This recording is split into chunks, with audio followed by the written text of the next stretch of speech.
I just don't understand why we're supposed to be rooting for this person who's unhinged and unwell.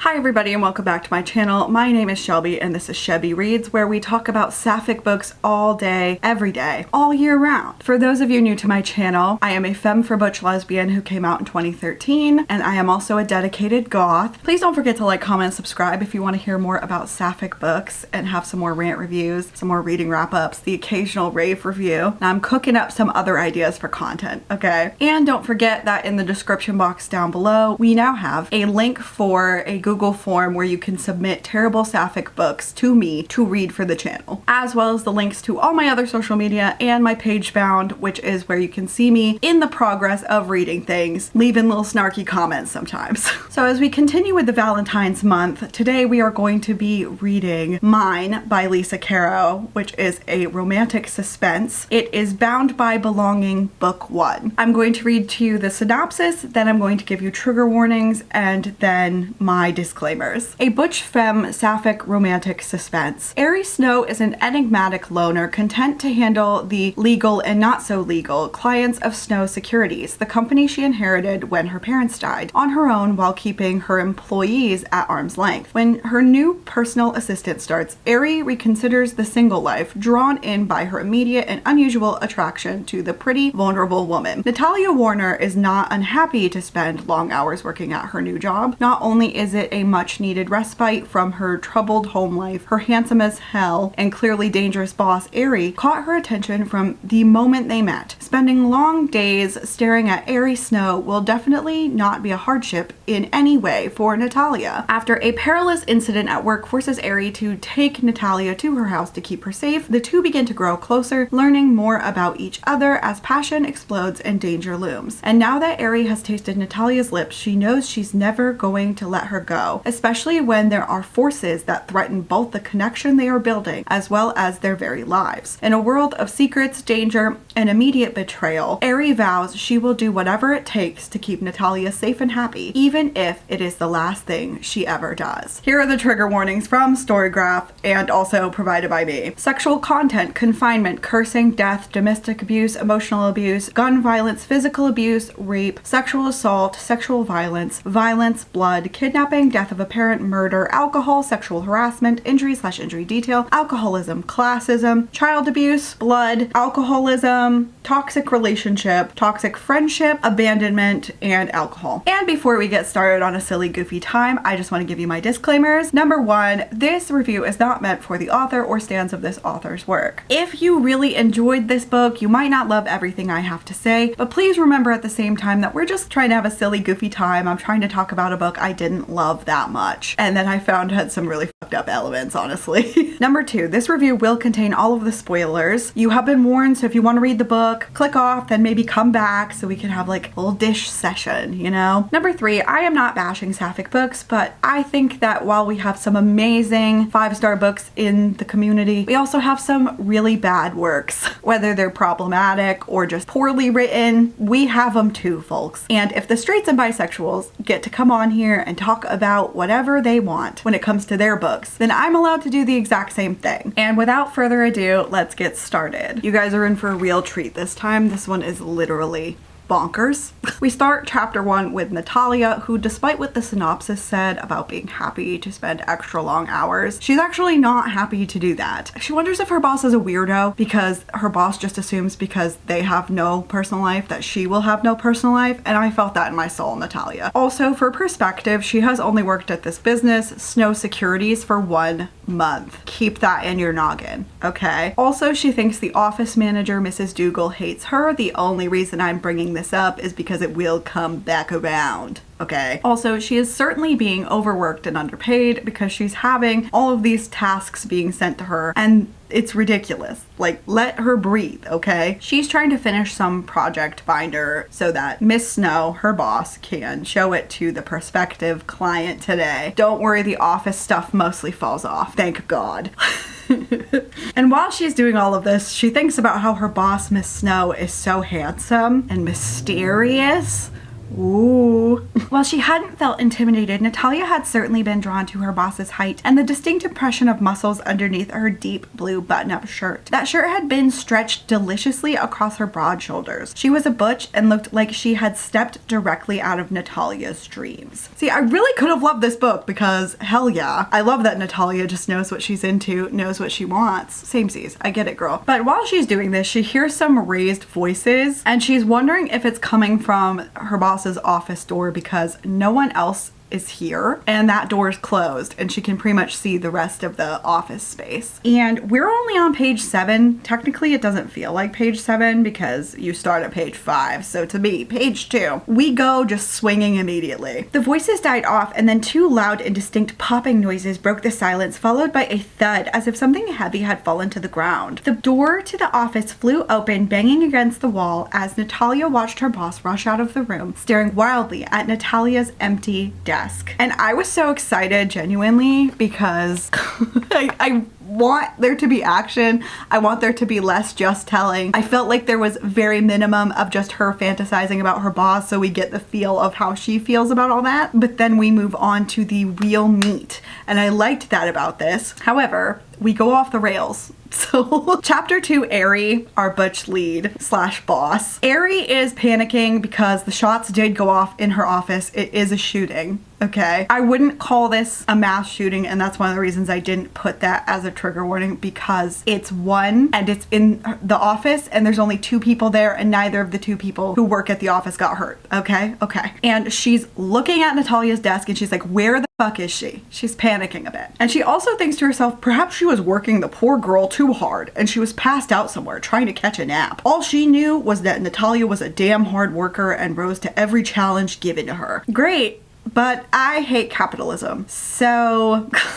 would you mind giving her less work or get her an assistant, please? Thank you. And our girl Natalia says, Miss Snow, is everything all right? I heard a loud noise. And Ari's like, put the presentations down and come with me. By the way, the author of this is British and the entire thing feels very British. Like I don't think it's set in the US at all, which is fine. I don't care. But that would explain why they're not used to like gun sounds all the time. Oh, I gotta take these off. They're driving me bonkers. I had my cute shirt on and then unfortunately I have to re-sew one of the buttons. I'm upset about it. The work of a femme is never done. And Natalia says, where are we going? I need my phone. I need my bag. Natalia made to move toward her desk, but Ari grabbed her upper arm in a vice-like grip and dragged her toward the stairs. It would be too risky to wait for the elevator. Ouch, that hurts. You know what hurts worse? Getting shot. Now move it. She would apologize later for the rough handling. I'm going as fast as I can, Natalia snapped. And what do you mean getting shot hurts worse? See, if this was the only rough handling in the book, I would have been fine with it actually, because yeah, you don't have time to be arguing when someone's shooting in the building. However, it doesn't stop there, fam. Ugh. This book should just be retitled Red Flags.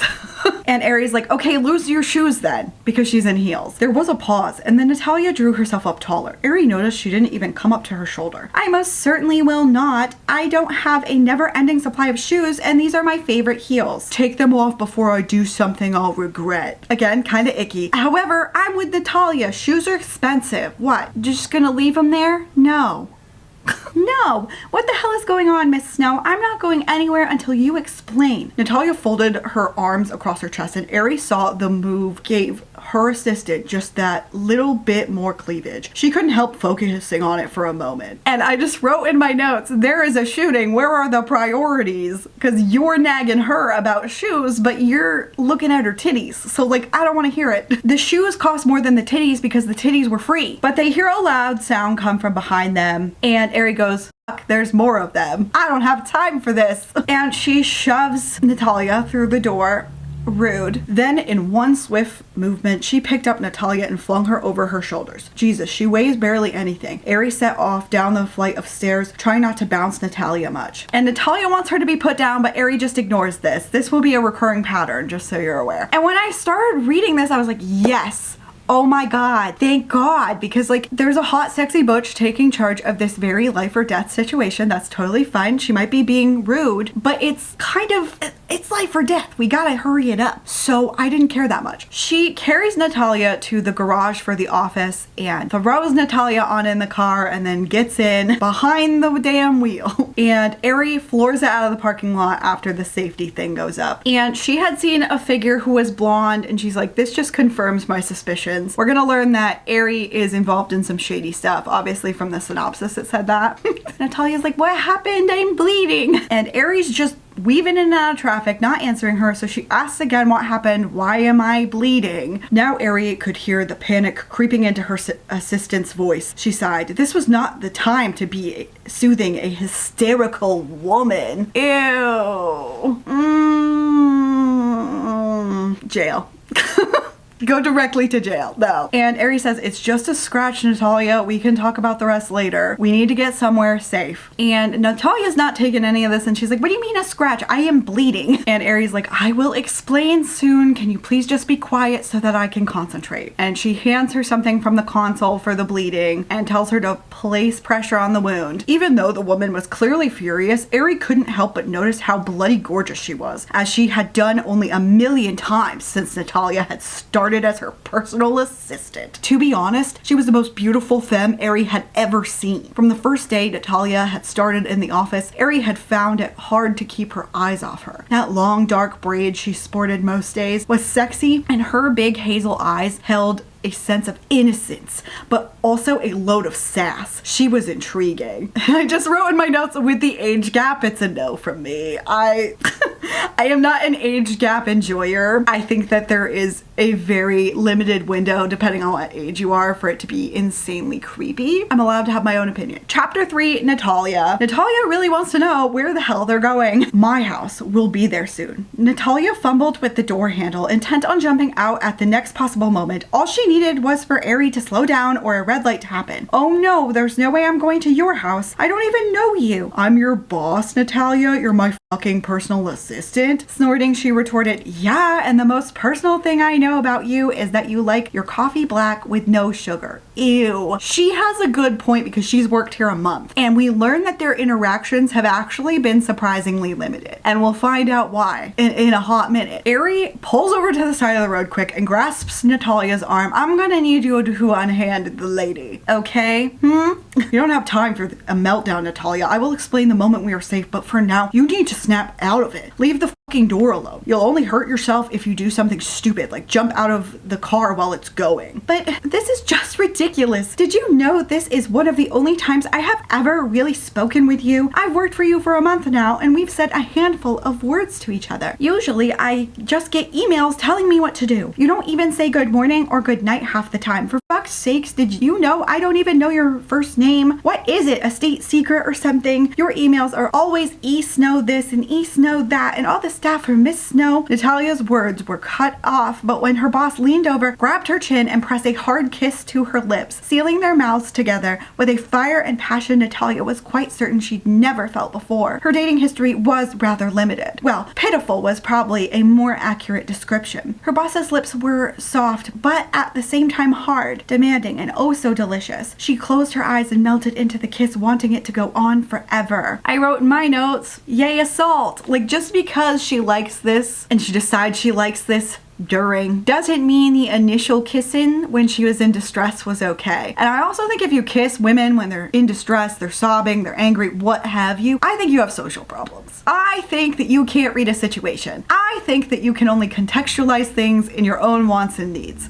That's what I think. I don't get why we did this. At 4% through the book, I feel like it's a new record. And then Ari is like, will you just shut the hell up and let me drive? And Natalia is now struggling to think. The only one seeming to come to the forefront was, oh dear Lord, that freaking amazing kiss. And then we learn that Ari's name is Irina. Rip to her. Why do all the Bushes have the girliest, femmiest names? The whispered word broke Natalia from her thoughts as they started to descend into activities further than the most amazing kiss she'd ever had. Thoughts that involved decidedly less clothing. That's fair. That's fair, girl, except that I know what's gonna happen to you, so I can't be behind it that much. It's not your fault. I'm not blaming you. I'm just saying in the narrative as a whole. And then she says, but you can just call me Ari. And there's a little smile about it. We can't stop thinking about the kiss. Yada, yada, yada. 20 minutes later, they get to Ari's mansion and they get to the front gate with the security Ari. And Ari says no one is allowed inside unless she advises otherwise. Where are we? What is this place? It seems really fancy. And I wrote in my notes, she already answered that, girl. She answers it again. It's her house. She's like, this is where you live? Holy hell, Ari has a guard booth on her own property. Yes, this is my property. But I can't stay here. I've got no clothes, no toiletries, nothing. And my mother is at home. She needs ...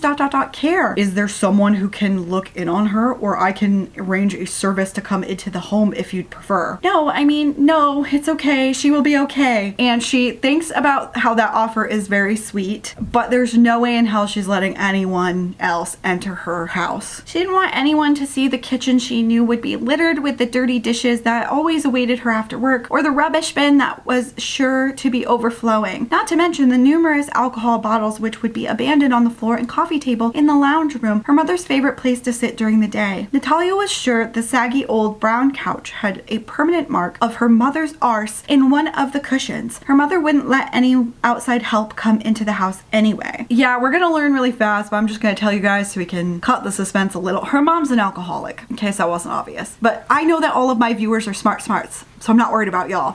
And Ari says, hey, for what it's worth, I am hoping that this issue will be easy to resolve, and you should be home before you know it. An uncomfortable feeling settled over Natalia, relief and dread mixed together. While worry for her mother was a constant living thing in her heart, Natalia hated the thought of going back to that house. But for now, it was her home, and as unpleasant as it was being there, she couldn't afford somewhere by herself. Her money mainly went to her mother and her alcohol addiction, which is very sad. There is a part of this book with the alcoholism that we will talk about because, as most of you know, my dad is an alcoholic.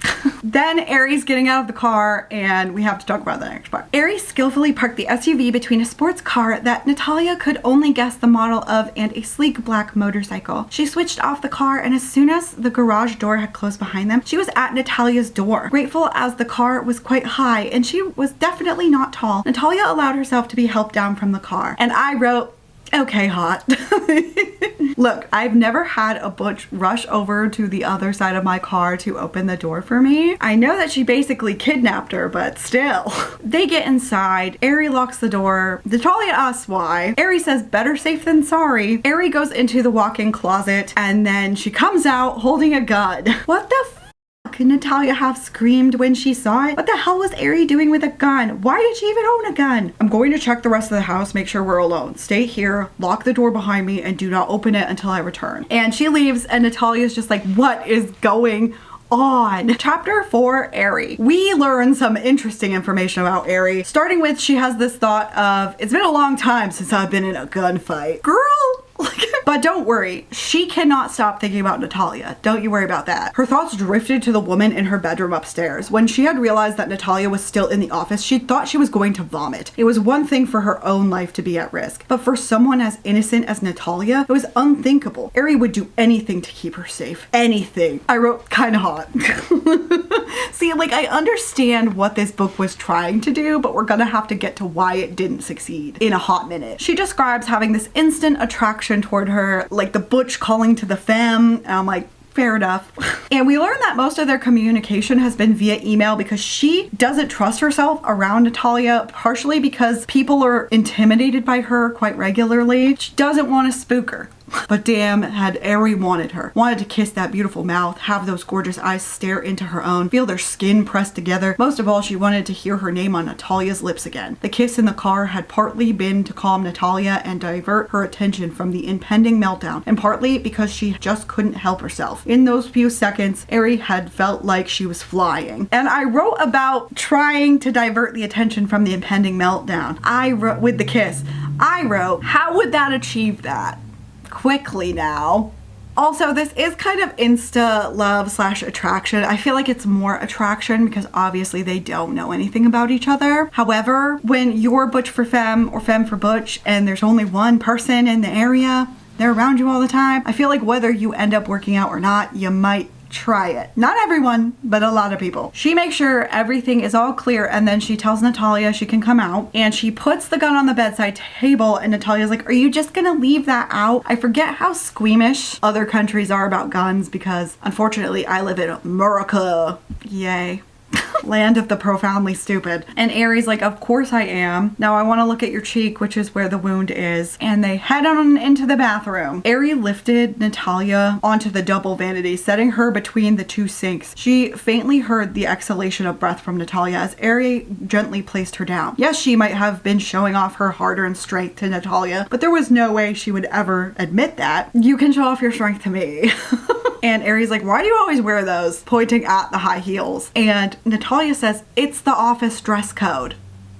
And Aries thinks that this has to be Mrs. Dougal's doing, along with HR. Mrs. Dougal, the office manager, is very strict, and she'll send people home for not wearing the right thing. I mean, I feel like that's most jobs in New Hampshire, but okay. And she's been, you know, wiping Natalia's face, but under the makeup, there is some bruising that does not have anything to do with the small cut she has on her cheek. So she says, who did this to you? Because we have to have the who hurt you only 6% into the book. Of course we do. We're hitting all the bingo. We got insta love, we got who hurt you, we got manhandling for no reason. And she wonders if Natalia has an abusive partner who competes in MMA fighting on the weekends. And Natalia immediately says no one, which doesn't look suspicious. Aries gently lifted her chin, forcing Natalia to look at her. Her assistant wouldn't meet her eyes. If you're lying to me, ...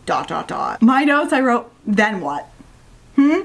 Why are we kind of threatening the person who's being abused, theoretically? I never understand this in books. I understand the anger of who hurt you, but it's almost always directed back at the victim. I'm like, the victim didn't do it to themselves. Stop it. Natalia's like, I'm not lying, but Aries not convinced. And she's like, what the fuck, Natalia? This can't have been an accident. If you lie to me, I swear I'll ... Aries took a deep breath and made herself calm down and her eyes go softer. Her sister always told her that she would catch more flies with honey ... Damn, look on the bright side, Spencer. Although that advice was certainly handy now. Please tell me. Her voice was quieter than it had been before. I'm clumsy. I tripped over my dog and fell into the wall. I bruise easily. You know, heels got in the way. Aries eyed her warily. She sensed Natalia was not telling the truth, but she would let it go for now. She suspected there was a lot Natalia was hiding from her and everyone else. Well, it's none of your business, is it? No. Just her boss. Get out. We all know I'm the Butch Defender Squad, but this book I have to defend Natalia. I have to. Basically, we learn from the wound that some of the door frame hit Natalia's face when the bullet splintered while they were leaving. They did actually get shot at. But don't worry, it's going to be Aries' turn because Natalia looks at Aries and is like, oh my god, Miss Snow, you're bleeding. Chapter 5, Natalia. And there's a lot of blood. Aries says, it's just a graze and please don't call me Miss Snow. I hate that. Aries, I don't think that's just a graze. It looks like a lot of blood. Natalia felt a little faint. She had never been good with blood, not her own, and certainly not when it was oozing from another person. I know that some people are woozy about blood, but I feel like it happens much less often with women because well, not even just women, anyone who has a period, basically. Blood does nothing to me. Nothing. And she's trying to hype herself up and she's like, you can do this. If she cleaned my wounds, I can clean her wounds. But she sees her boss's tattoos and she's like, ooh. Tattoos. I think we're almost at bingo, guys. I really do. But she's looking at the full sleeves on both arms and she's also looking at the bra, which is just like a sports bra, I think. Natalia refused to acknowledge that Aries' breasts looked to be small and just right for her hands. Nope, she definitely wasn't thinking about that. And I just wrote, what the fuck is up with you guys? What the is up your ass today, you little rager? I put a worm up there just to make me lose a few pounds. And Natalia says, without even thinking about it, oh, that's what you were hiding under your shirts? Like, everyone just thought you were gold all the time. And she sees all of the blood on Aries' side and she's like, that is more than a graze, okay? Aries twisted to look at the injury and Natalia winced. Surely that had to hurt, especially after carrying her down multiple flights of stairs. How had she even done that while bleeding? I wrote again, okay, kind of hot. I'm only a person who's sometimes a woman, sort of. I don't know what's up with me. I feel like my gender is just femme or just lesbian, you know? Like, it doesn't make me a woman. I feel like lesbians have an odd relationship to gender, even cis ones, so. And Aries like, I've had far worse. And please don't tell everybody about my tattoos, please. It's like, why hide them? They're gorgeous. And Aries glares at her, which is weird. You're the one taking off your shirt in front of her, but okay. She's like, they're personal. They're just for me and no one else. No one else at all? Okay.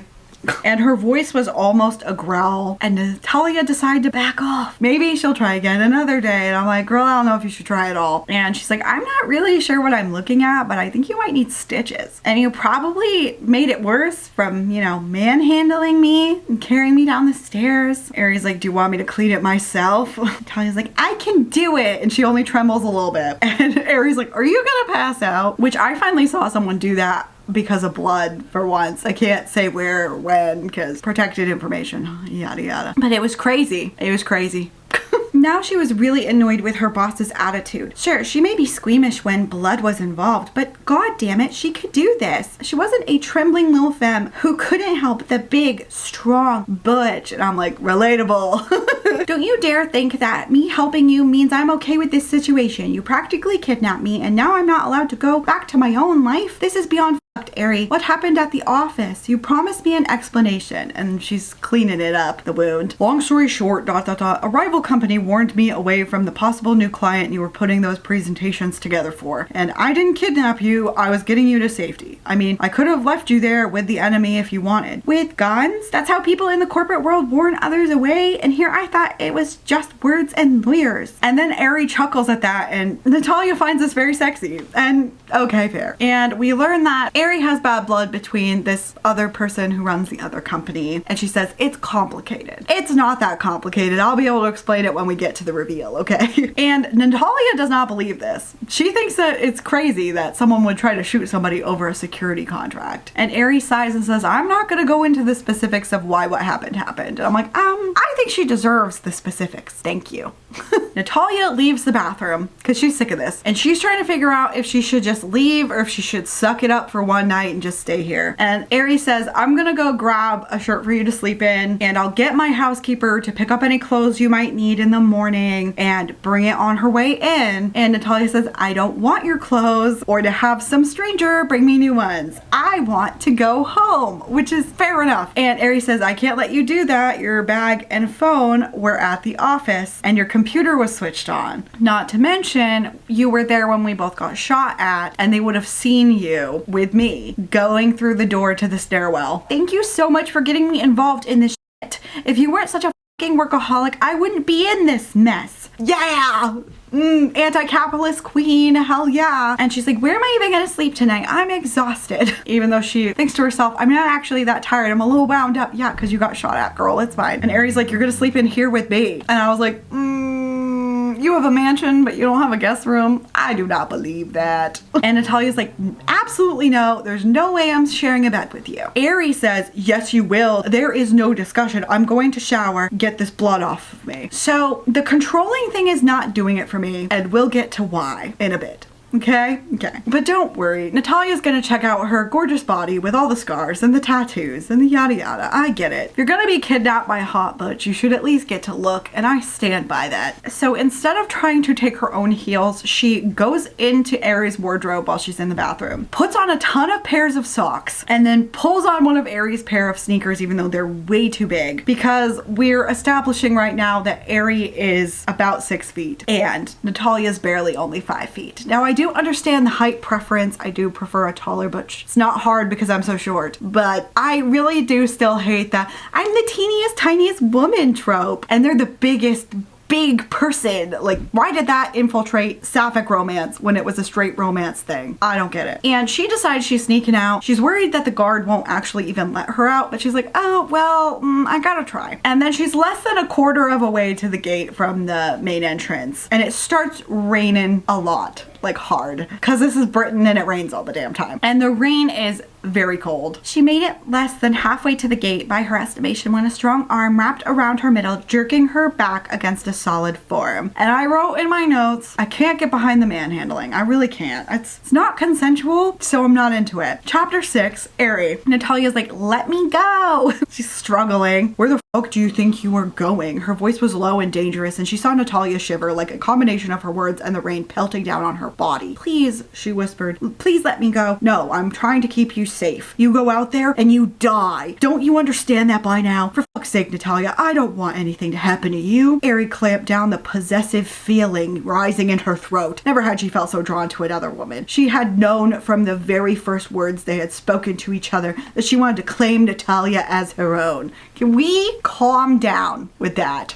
Chill. It's like, Ari, please. And she just spins Natalia around and makes out with her because that's definitely what Natalia wants, not to leave, to make out in the rain, sure. And then Natalia pushes her away and says, I can't. Do you even know what you do to me when you kiss me? And Ari's like, let's go back inside. You're cold. Natalia trips a couple times, so then Ari just huffs and picks her up. And Natalia doesn't protest this time. She just snuggles up against Ari. The picking someone up is kind of hot. I can't lie to you. And she puts Natalia in the shower and is like, get all warm and stuff. She's like, then come back to the bedroom and don't try to run again. And Ari finds some more clothes for her to wear until the housekeeper, Rachel, comes in the morning, and she calls Rachel and provides instructions on what to buy and what she estimated Natalia's clothing and shoe size to be. So this would only be hot if you're right. But if you're right,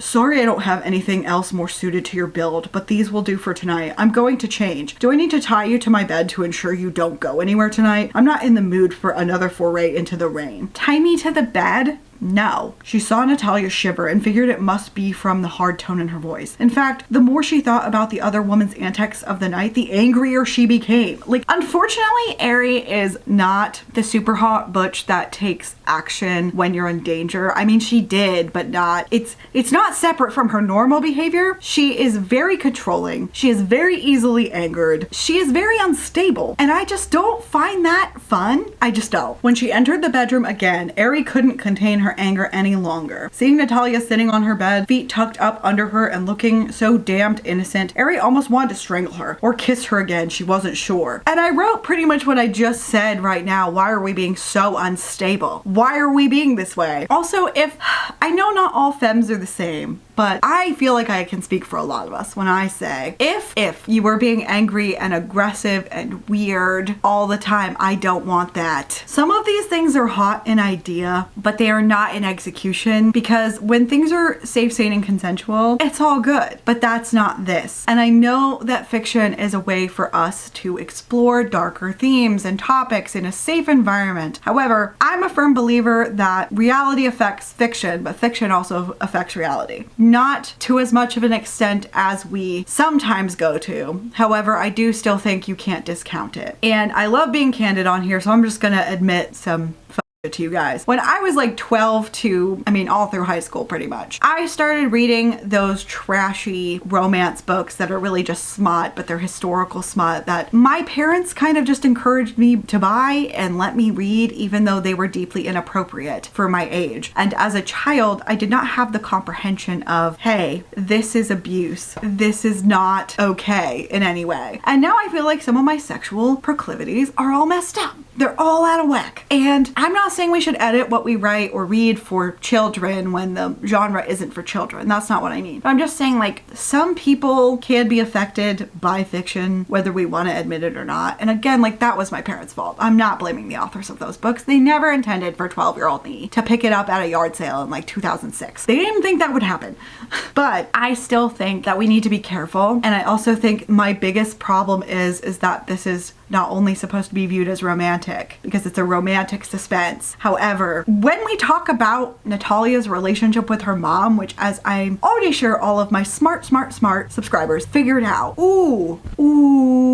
like, it's, to me, going from one controlling, manipulative, abusive situation to another. And I just can't get behind that. I just can't. But Ari says, what were you thinking? Do you hate me so much you couldn't bear to spend a single night in my house? And Natalia's like, I don't know what to say. Do you not understand how fucking dangerous it is out there right now. You could have been ... Fuck. If something had happened to you, Natalia ... I'm really sorry. Ari felt her anger subsiding as quickly as it had begun. So see, to me, I think the narrative is supposed to be, I can't stay mad at you because you're so fine and I'm so into you. But to me, it reads as emotionally unstable. It reads as I can just be furious to nothing. Like that's not something people should really want.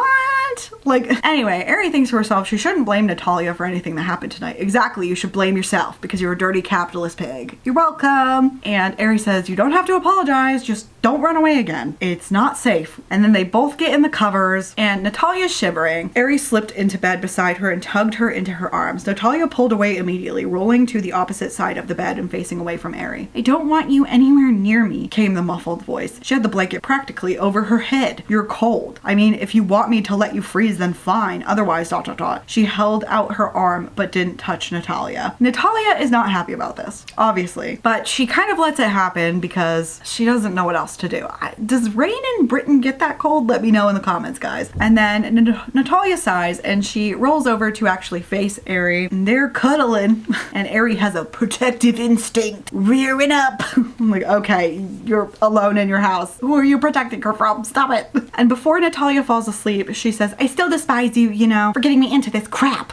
It's like, I know you do. Go to sleep, princess. I'm not your princess. And then 5 minutes later, Natalia's out. Ari has some edgelord thoughts though, because it's one of these books. She wondered how she would get Natalia to tell her about the bruising on her face. Ari had a suspicion of who was behind it, but without confirmation, there wasn't much she could do. But if she ever had them confirmed, that person wouldn't live another day. There was nothing she wouldn't do to ensure the safety and happiness of this woman. Nothing. I wrote hot, but also unhinged. Like, you hardly know her. This is insane. And we end the chapter with more edgelord thoughts, don't worry. Ever since Natalia's first day in the office of Snow Securities, Ari had been drawn to her, but knew she couldn't show her that. They were boss and employee. Not only that, she was the big scary butch who owned a company that reported business in tech and cybersecurity. But in reality, it was so much more than that. She knew she could never pursue a relationship with anyone, let alone Natalia, as she never wanted to put someone else's life in danger. And now she had. Natalia had been shot at, and even though her injury was small, that person had inflicted pain on her and would pay. Ari scrunched her free hand into a fist. She would definitely make them pay. If we calm down a little. Also, doesn't it seem like I could never put someone in that amount of danger, but now I had? Yeah, so now you're just using that as an excuse to try and shoot your shot. Get whatever you want. I mean, I wouldn't even call it shooting your shot because you're just trying to force a circle peg into a square hole. So, chapter 7, Ari. She wakes up, she's not exactly sure where she is, and then she feels Natalia's back pressed on her because they're spooning, and we're about to get some up stuff happening, okay? Now she found herself on her side, Natalia's back pressed into her chest. Ari loved how perfectly their bodies fit together about 2 seconds before she realized her hand was curled around the most wonderful handful of, Natalia's breast. Fuck. So you would think, is this person going to be normal and remove her hand because obviously she did that while she was asleep and that's not her fault? You would hope, but you would be incorrect. Natalia's like, do you mind? And Ari says not at all, and then we get this messed up ass shit. So she's just squeezing that boob, and she's kissing the back of her neck now, and Ari wants her so bad it's hard not just to roll her over and kiss her senseless. It's not that hard if you're not a creep. I said it, okay? And Natalia's like, no, don't even think about it. See how we said no? And Ari's like, no, do you really want to tell me no? Yeah, because she wouldn't have said no if she didn't mean that. And Natalia's like, do you have any idea what you're doing to me? Like, we're supposed to believe that she just doesn't want to do this because she's getting horned up. Yeah, that's not gonna fly with me. Nope. And Ari's like, yep, I know what I'm doing and what I want to do. Thanks so much. And there's some more boob fondling very briefly before Ari's phone is going off. Thank God. But she says, I'll finish that later, promises to Natalia. And ma'am, she didn't want you to be doing anything. So I'm gonna have to ask you to cease and desist. Cause you know I can resist you, baby. If you don't know Bob's Burgers, you don't know me. She answers the phone. It's the security being like, can your housekeeper come in? And she's like, yes, you idiots. And I'm like, well, you said no one can come in. So they actually did their job. I'm going to the bathroom and keep your hands off me. That's not what your body was saying a few moments ago. Temporary loss of my sanity.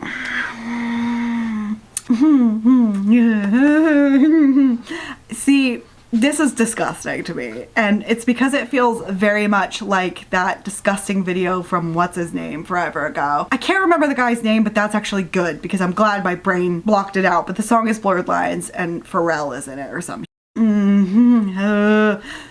That's disgusting, and I feel like it's a really weird misogynistic thing that is just used against women all the time. Like, oh well, your body reacted. That my body is trying to prevent the least amount of trauma possible. What is that potentially going to mean? Lubrication, okay? Just because your body is responding to something doesn't mean you want that. So I find it extremely disgusting to find in a sapphic romance book. I really do. She calls some guy named Michael, asks how the cleanup went because obviously there was some stuff to clean up. And he says, yep, went great, no traces. Do you need me to fix the other person who was there? Mary says, no, I'll deal with that myself. Sesame's turn. Do you guys want to see him? No, Sepenya.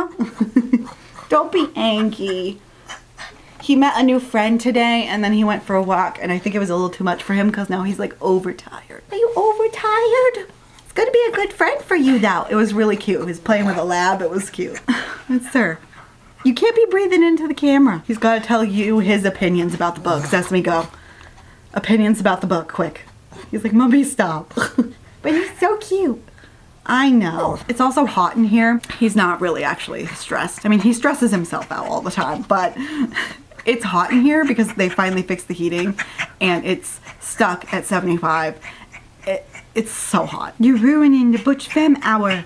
Sir, this is lesbophobic. So Natalia comes out and is like, can I go home now? I don't want to be here with you, which is fair when she was just feeling up your tit without consent and didn't stop when you told her to. And we get this awful, awful thought from Ari. Ari's side, why couldn't this just be easy? She wanted to keep Natalia safe and all through her interactions with and observations of the younger woman in the office. She thought she would be a bit more ... pliant, submissive. Obviously she was wrong. Natalia was turning out to be quite the feisty femme and it intrigued her all the more. Made Ari want her all the more. She was definitely a fan of sass. It made life more interesting. I don't really care what you like, you creep. Like, it gets worse, by the way. It's not just the boob incident. And Ari says, nope, you can't. And also I need to go to the office, but I don't want you in the office, not today anyway. Well, I want to go shopping. I want some new stuff. What? You can't just leave a kidnapping to go shopping? This isn't Florida. I need you to stay here in my house. Can you do that for me?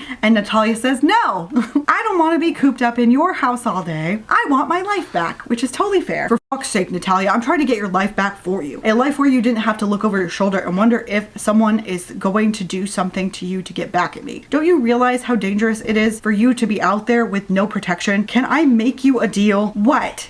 Natalia narrowed her eyes. Your deal cannot involve your hands anywhere near my body. Very clear, by the way. She's being very clear. Ari laughed. I don't need to make this kind of a deal to get the woman I want. But fair enough. If you stay in this house today, and I mean inside the house, not stepping 1 foot out the door, so I can sort things out, I will take you anywhere for dinner tonight. No restrictions, except it has to be in this city. I don't fancy a plane ride to France or something right now. Maybe one day though. What's the catch? She's like, there is no catch. So I'm like, sure. It's like, if everything goes according to plan, you can go home. And she's like, do you promise? Ari groaned inwardly. Was she really that untrustworthy? Do I need to make a pinky promise or something? Seriously, Natalia, I promise no catch. Okay, I agree. And I just wrote about her being untrustworthy. You literally are that untrustworthy. You're welcome. The housekeeper is gonna get here to give her the clothes. Rachel is like, oh my God, was there an incident? That's the housekeeper. Do I have to clean more blood? And Ari's like, no, I threw the shirt out. Anyway, sorry if you guys can hear the fan. Sesame is acting like he's dying. Aaliyah's acting like they're dying. I'm sorry. But the housekeeper asks if anything needs to be laundered. Just Natalia's stuff, not Ari's, because Ari's shirt was basically wrecked. And Rachel asks if she needs any wounds treated, and she's like, no, she patched me up pretty good. And Natalia asks a great question, which is, how many gunfights do you get in? And Ari says, not as many as you would think, but more than I would like. And Natalia's like, well, then by that logic, am I even safe here if things follow you everywhere? And Rachel decides to be like, you're safe with Ari. I don't think so, because this is all Ari's fault. So And then Miss Rachel's like, and if you did such a good job patching up Ari, we might have to keep you around, because she's trying to set up Ari with Natalia, obviously. Ari's like, I'm gonna go to the office, make sure Natalia has whatever she needs, and we're gonna be heading out for dinner, so get her something with my credit card. That's hot. She's like, also, I don't want her leaving the house for any reason. She's like, of course, Ari, have a lovely day, because she's paid to care, you know. And she's also like, I'll tell her wonderful things about you. Ari almost groaned. She knew Rachel wanted her to find someone to settle down with, and this was the first opportunity she'd been given in a long time to play matchmaker. Fair. Also, we learned that she'd never brought another woman into her house except for her best friend Dawn, who doesn't count. With the exception of Rachel and Dawn, Ari didn't allow many people into her home. It was her sanctuary, but it didn't feel invasive to have Natalia there. In fact, Ari realized it felt almost natural, like Natalia was made to be there. And that fact alone made Ari wonder how the hell she was going to let her go. And I wrote, you've known her for 1 month. It's true. The insta love makes this even worse. Like, you know what really would have fixed this book, honestly? Remove all of the creepy essay shit, first of all, and the weird consent crap, or at least have trigger warnings. This book doesn't even have trigger warnings. And I really would have liked it if it had been a boss and a secretary who had been working together for a long time. Maybe they only strictly had a professional working relationship, right? But then because of this big thing with the guns and everything else, now they are forced to be near one another. And then sparks start a-flying. That would be fine, but that's not what we wrote. Chapter 8, Ari. She drives her motorcycle into work. Because of course she does. Of course she rides a motorcycle to work because Ari has to be edgy. When she gets there, the office manager, Mrs. Dougal, immediately rushes her. It's like, your assistant's not here. Like, I'm so sorry, I didn't know she would be like this. I'll start searching for a new one. And Ari's like, it's all good. She called me. She had a family emergency. She's like, I'm sorry I didn't tell you sooner, Mrs. Dougal. But I promise I knew about it, and there is no need to replace her. She'll be back in a couple of days, which is not what she told our girl. And Mrs. Dougal also brought her coffee, because apparently she's a child and can't make her own. I don't know. I think it's weird that the higher up someone is in a company, the more you treat them like a child. I said what I said. Like, and Mrs. Dougal's like, are you sure? And she's like, oh yeah, I'm positive. And I can manage a few days without her. She's like, can you please help me set up the meeting for the new prospective client, which is called Shield Corps. It's all very on the nose. So she goes in her office and she pauses in the doorway and thinks this. Michael must have a never-ending supply of the carpet for the office, as it had been replaced. The blood from the man she had killed would have taken too long to try to clean and dry in one night. It was simply easier to replace it and move on. It wasn't the first time this had needed to happen, and Ari guessed it probably wouldn't be the last. Again, like, why are you in such shady business? The rest of the books are actually mafia, which makes sense, but this one isn't, so. But sitting at her desk, she has a bunch of messages, including one from Veronica. Veronica! I'm into musicals. Can you tell, y'all? Open the door, please. Veronica, open the door.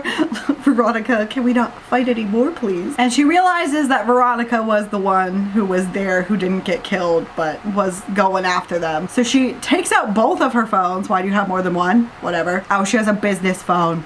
Dumb. And she calls Veronica and it answers on the first ring. And Veronica's like, did you really have to kill him? He tried to kill me and my assistant. And as a matter of fact, so did you. And Veronica snorts, if I wanted you dead, Irina, believe me, you'd be lying in a shallow grave somewhere, which is where I suspect Jason now resides. It's like, is that what his name is? I don't know his name. And she asks Veronica, what do you want?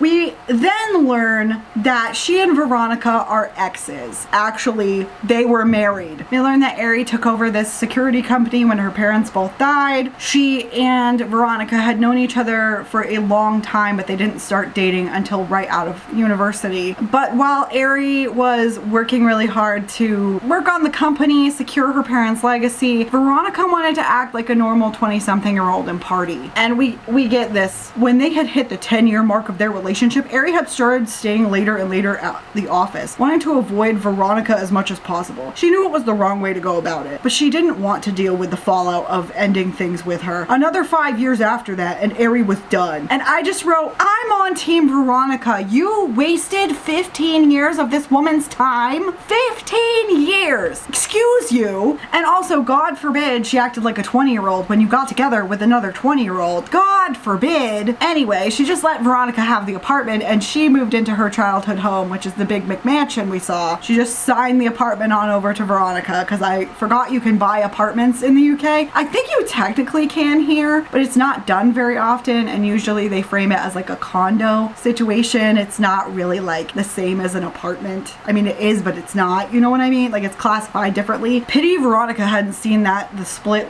was for the best. Ever since she had done whatever she could to make Aries' life hell. At least she had calmed down when she met and then married her current wife. Paula seemed to settle her in ways that Aries never could. They really were a great match. It had been a while since Aries had even heard from Veronica, let alone had an altercation with her. As much animosity as there was between herself and Veronica, Aries knew that her ex would never really hurt her, not physically at least. And she knew that she would never really be able to hurt Veronica. If you say so. But she also thinks to herself that she's not sure that Veronica really actually did try, or she's not sure if she did or didn't try to hurt Natalia. She's not really sure. And Veronica says, back off, Shield Corps. They're mine, and I want you to tell them no, that you won't even consider them as a potential client. And Aries slams her fists on the desks. All of this shit was happening over a stupid fucking client. Natalia had been almost killed because of something so trivial. Veronica had lost her mind. It's not my fault they want to leave your services and are looking at mine. Someone over there fucked up royally. And she says, I know, and they're being dealt with.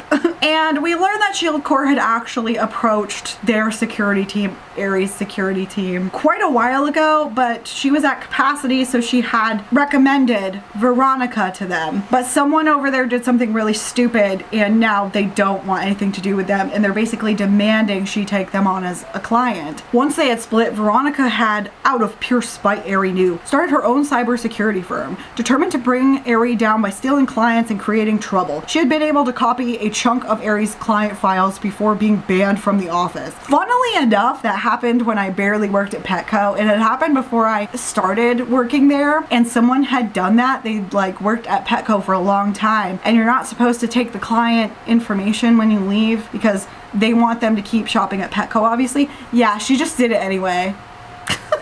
Crazy town. I'm pretty sure she got the pantsuit off of her, but. And Aries says, look, I can't stop meeting with them now. And also, I don't want to. That would look incredibly unprofessional. And this call is just to warn you to back off me and my assistant. Ah, yes, your lovely little assistant, Natalia Warner. Do you know she's only 27? You're quite the cougar, aren't you? I never realized you were a cradle snatcher. At least we were pretty much the same age. Anyway, she lives with her mother over on Pine Street. Crappy little part of the city that is. Are you not paying your assistance much, Irina? Maybe I should see if she wants to come work for me. Maybe I can pay a visit to her mother. Get her to convince Natalia to come to me. She's quite a beautiful woman. I'd enjoy her just as much as I'm sure you do.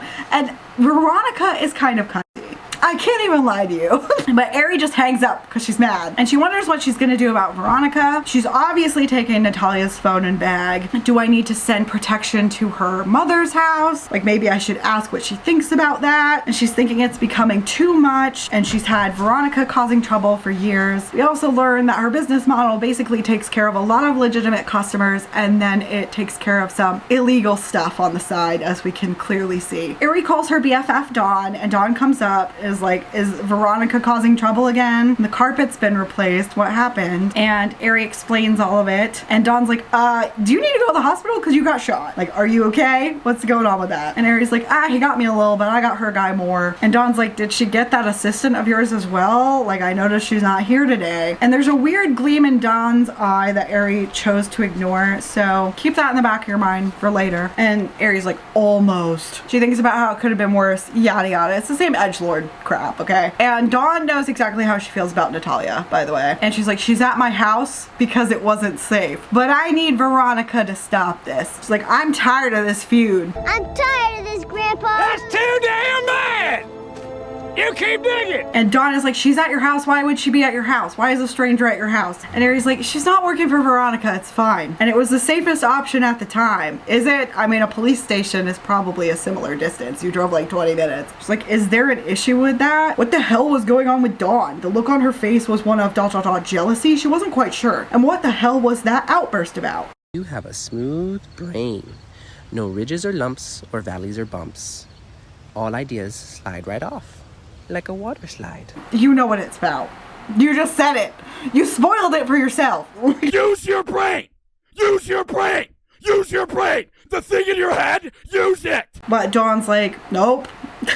You want me to deal with Veronica or perhaps her little brother Benny? And Aries like, no. It's like, no, you already know no one's allowed to touch Benny. Not ever. And Benny is Veronica's younger brother who's 10 years younger than her. He's closer to Natalia's age. Ari is 42 and Veronica is 43. I know 27 is a real adult, it just doesn't feel like it is. And Dawn's like, okay, I'll pay Veronica a visit whenever you want. Just send me the deets. She's like, don't worry, I got your back. And then she's out of here. And Ari sends a message to Veronica because she wants to take the path of least violence. She's asking for a truce. She's saying she'll present to Shield Corps, but she will tell them she can't take them on as a client. She's like, sometimes it's easier to just acquiesce rather than deal with people like Veronica. Honestly, I think Veronica should be more vengeful. Quite honestly, I think Veronica should and could be worse. Can you tell what astrological sign I am? Let me know your guesses in the comments. I feel like it's very obvious. I'm always like this stereotype of this one sign, I swear to God. Also, we learned that Ari prefers more adventurous clients, aka the illegal kind. I'm like, I don't know why you would prefer that. I don't like getting shot at, but what do I know? But she arranges the presentation with Shield Corps, but all she wants to do is go home with Natalia. And she thinks, when did I get jaded about this job? Probably when you started getting feelings and started to get worried that the girl you're into might get hurt by your shitty, terrible, awful job. She gets a message from Veronica who is like, if you leave Shield Corps alone, I will leave Natalia alone. Sounds easy enough to me. Then Ari starts wondering if Natalia will prefer to be taken home after dinner. She feels a pang of hurt or loss or something straight to her heart. And she's hoping that Natalia will still want to work here, that she hasn't scared her away. I would be putting in my notice immediately, babes. Well, I guess it depends on how much money. Anyway, chapter 9, Ari. Ari has given the presentation. She's desperate to return home to see Natalia. She knows that she'll be fine with Rachel, but still. She comes back. They're making some kind of bread. They're kneading some dough. Ari's like, afternoon, ladies. And Natalia, who had been having a good time, is now not having a good time, which is totally fair. And Rachel's like, you're home early. She's like, I was teaching Natalia how to make focaccia bread. Like, we also made some Brazilian cheese balls that you love so much, and they're gonna come out of the oven soon. Like, I hope you know that focaccia takes more than one day. Just saying. At least the recipe I did. It was good though. And Ari asks if Natalia has decided where they're going for dinner, and she says, the Monument, and Ari's trying hard not to smile. Ari worked hard to keep the smile from her lips. Natalia had chosen one of the most expensive restaurants in the city,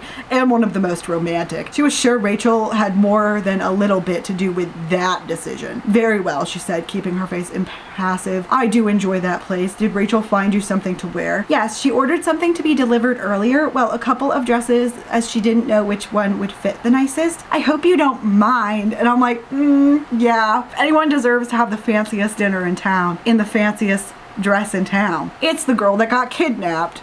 I'm just saying. And Ari's like, nope, I don't mind at all. Did she get you accessories and shoes? And Rachel's like, and makeup. Hey. See, that would be the one time I would be hopping on Sephora and picking out like Dior, okay? You were gonna pay for this. Ari gives Natalia a brand new phone and says that I got this for you and I got IT to deactivate your old one. How would that work? I don't know. She's like, and your number was just put on this one. How would you be able to do that when you don't pay the phone bill? I don't understand that. And she's like, they did something to encrypt it, so even though they have your old phone, they won't be able to use it. She's like, I don't know how it all works. Yeah, excuses.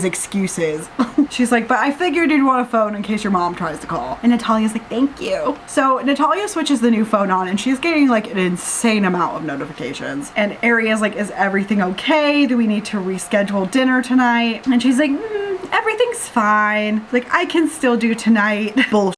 Ari thought. Natalia obviously thought she was a good liar, but Ari could see through every single untruth she told. If you say so, wackadoodle. Like, page break. It's a couple hours later. They're at that restaurant, the Monument, and Ari's like, have I told you look stunning, princess? That might work on me. Checking the menu, but she says that as she says it might be able to work on me. And my makeup has been coming out extra good lately, so and Natalia blushes a little bit and is like, thanks, you look handsome too. And then she's like, oh, is it okay to call you handsome? Which is good because not all butches are the same. And Ari says, actually, yeah, that's totally fine. And she's like, is everything okay? You really haven't said much. I mean, you haven't done anything yet, but okay. It's like, yeah, it's fine. It's just my mother. She's worried about me, but it's okay. I'll see her soon. And Aries like, I don't think she's telling the truth, but I'll let it go for now. And she asks if she likes the things Rachel picked out for her. She's like, yeah, sorry I spent so much money. She's like, I was being petty. Now I can pay you back. Won't be all at once, but you know. And she's saying it actually earnestly, which makes Aries feel even more fond of her. She's like, Princess, I'd buy you 1,000 dresses if it made you happy. I'd buy you a brand new fucking wardrobe for every season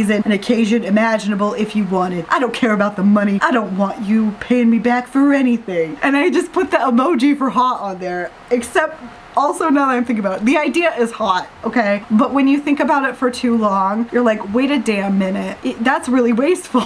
It's okay. But she said as many dresses as you want. So that can also be as little. We're fine. And Natalia's like, do I still have a job? Because I'm sure Mrs. Dougal wasn't happy that I wasn't there. So she started looking for a replacement. And Aries like, of course you still have a job, because she's a creeper and she wants to creep on her at work.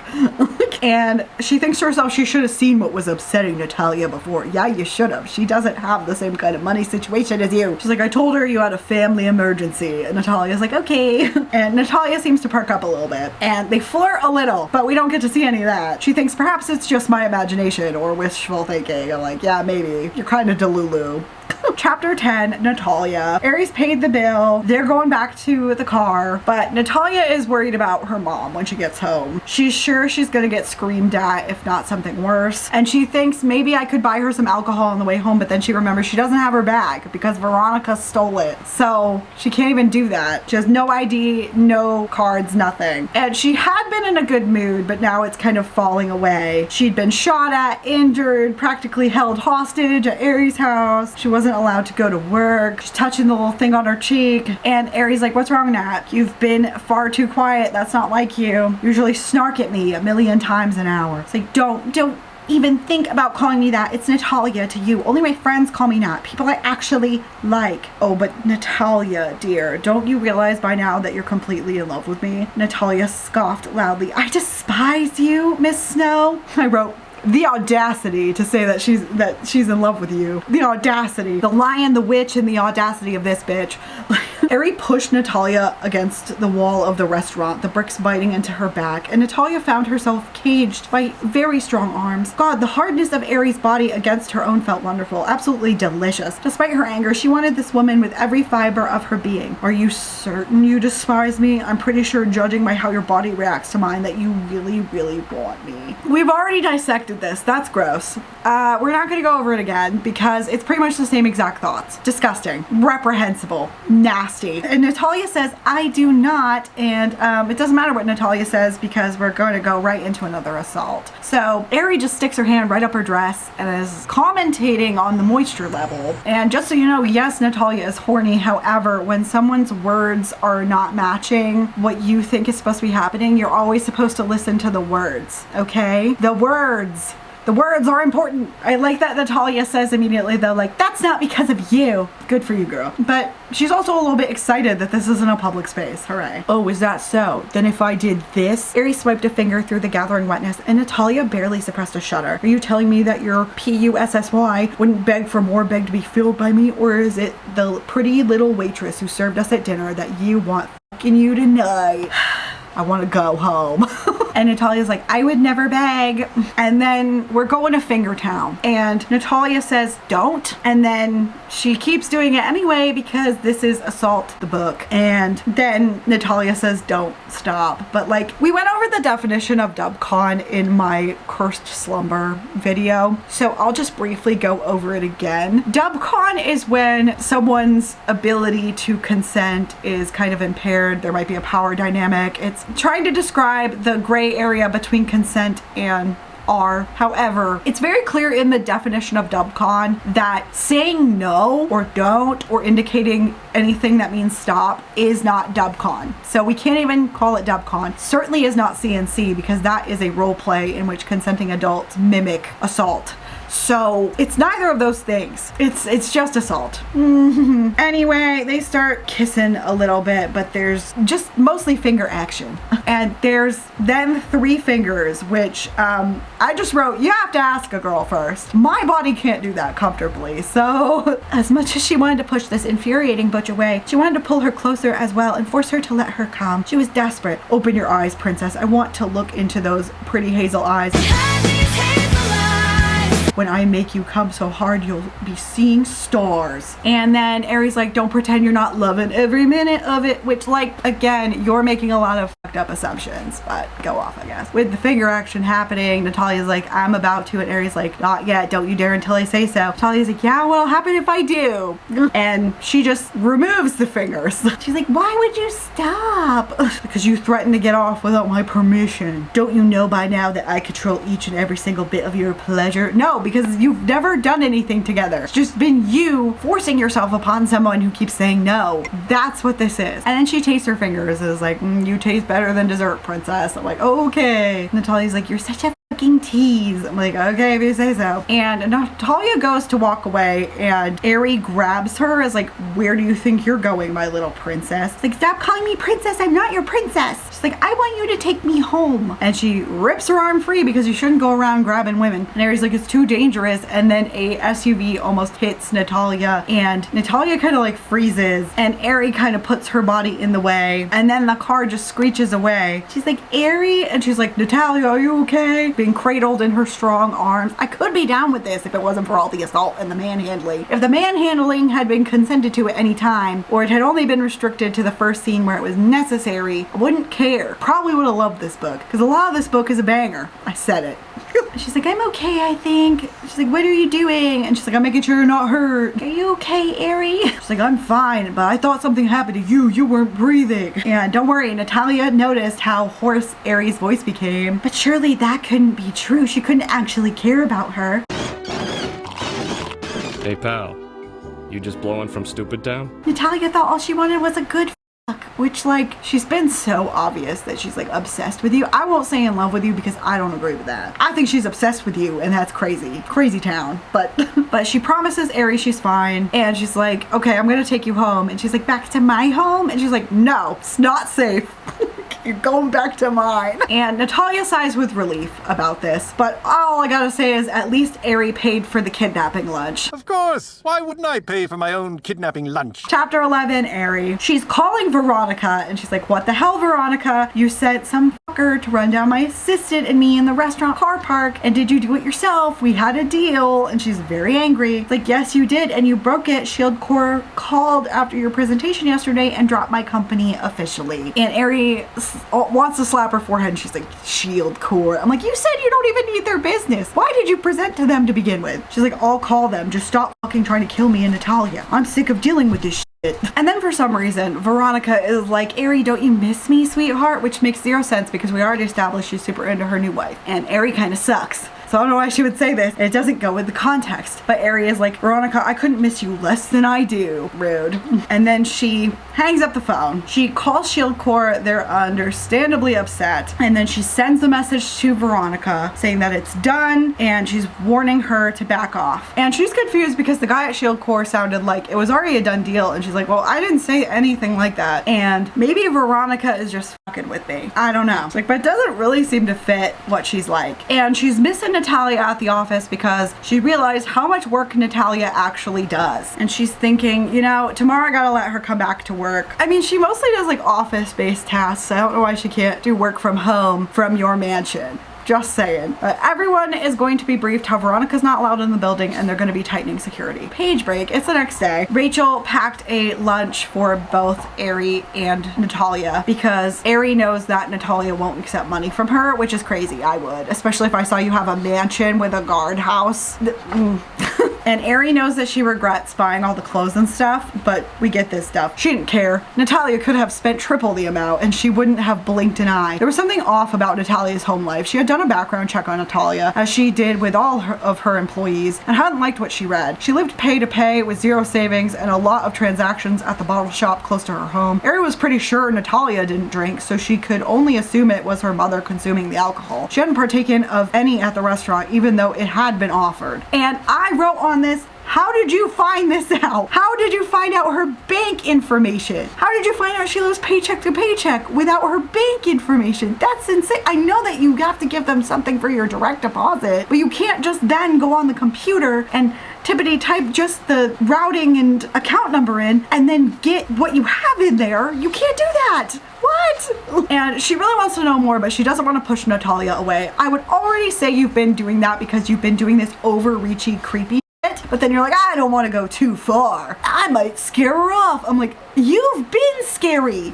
Get it together. But she's back at work. She helped Ari get all caught up slowly but surely. And by 4 o'clock, she's pretty much completed everything she needs to. And she's like, Natalia, you can just go home for the day. And even though Ari's not ready to let her go, Natalia just keeps saying she's sick of being near her. I'm like, well, maybe if you didn't force it, she wouldn't be sick of it. She thinks you're hot, but you're being a weirdo. And Ari called a private car for Natalia, and Natalia wants to argue, and Ari's like, hey, the people who were behind it said they would stop, but it's not guaranteed. I don't trust them as far as I can throw them, and I'm gonna be sending you a car every morning. And Ari pretty much says, I'm gonna continue to send you a car until I feel like it's safe. And the car will arrange for you to go get a new driver's license and whatever you need to do at the bank, etc. You can't control every moment of my life, Miss Snow. No, but I can damn well try, Miss Warner. I just wrote ew with like a lot of W's. And look, okay, I'm a woman of substance. I can see why this would be hot, having a hot butch come into your life, make all the difficult decisions, take care of you completely, let you spend as much money as you want on whatever you want. Can you imagine how many more books I would have if I had that? However, it shouldn't be forced. It shouldn't be with the, but I also get to control every single thing about your life and your existence. No. But then Ari's like, please, Natalia, can you just do this for me so I can know you're safe? Like, if you don't want the car, I can pick you up. But then she ruins it by being like, do I make myself clear?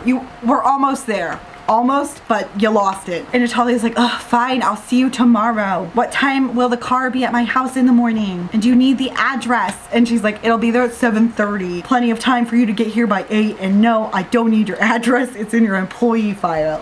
That doesn't mean you should be looking it up. Natalia nods and turns, and Ari grabs her hand and spins her back around because this is just Lesbians, written by Colleen Hoover, apparently. And she kisses Natalia again. At least this time they both seem to be into it, but then Ari's phone rings. She apologizes to Natalia. She's like, it's okay, Ari, I'll see you in the morning. And then she picks up the phone, but it says her gaze lingering on Natalia's arse as she walked away. She really was a splendid woman to look at. See, that's all you have though, isn't it? She says that she enjoys her company. No, you don't. You don't know anything about her. You don't know anything about her hobbies, her likes, her interests, anything, because you have been purposefully avoiding her for an entire month. It's not like you guys had a super cool bonding time when she was at your house. You felt up her tits. You did things you shouldn't have been doing. Chapter 12, Natalia. She has to go to her house. She gets her birth certificate and any other ID because she has to get stuff for her replacement driver's license. And her mom is asleep or passed out. She can't tell, so it was easy. The wait time is long, so she uses it to call the bank to get new cards. And she also changes the address they'll get sent to the office she works at so that her mom can't steal the cards, because her mom just like drains her bank account immediately. And eventually she is returning to her mom's house, but she is very nervous about it. God, she wanted to get back into that car and have the driver take her to Ari, take her to the only place she had felt safe for a very long time. And I just wrote in my notes, she assaulted you. And I think that's something to be said, right? I think sometimes people who are abused by their parents can then go on to be like, oh, well, they're not as bad as XYZ as my parents, so it's fine. No, it's not fine. It's not fine. But don't worry, her mom is like almost 60, but she's really ugly because only ugly people are evil, guys. And that's why I'm evil in this essay. Her mom's like, now you decide to grace us with your presence. Who's us? I don't know, because there's only her mom. And she's like, sorry mom, something came up at work and I had to stay with a friend. It was a security thing. And her mom's like, I've been dying out here while you've been having fun with your friends. Could have died from hunger or something. Natalia knew her mother was more than capable of getting food for herself. She just chose not to, instead demanding that Natalia wait on her hand and foot when she was home. According to her mother, Natalia owed her. She blamed her daughter for her husband leaving almost 2 decades prior. It was difficult to keep her mother's diabetes steady, and in the last year she had gotten worse. An operation on her foot after she had stubbed a toe had resulted in that toe and another being removed. Her kidneys were shot and her general health had declined so much that she was on all kinds of medication to treat the myriad of issues her body suffered from, though it was next to impossible to get her to see a doctor every time another issue cropped up. Don't you know, guys, that evil people are old, wrinkly, disabled? And I feel like the diabetes comment is implying she's fat. I just said what I said. Like, I liked the part about her mom thinking that she owed her, because I think a lot of parents who are like Gen X and older act that way. They act entitled to their children's time, effort,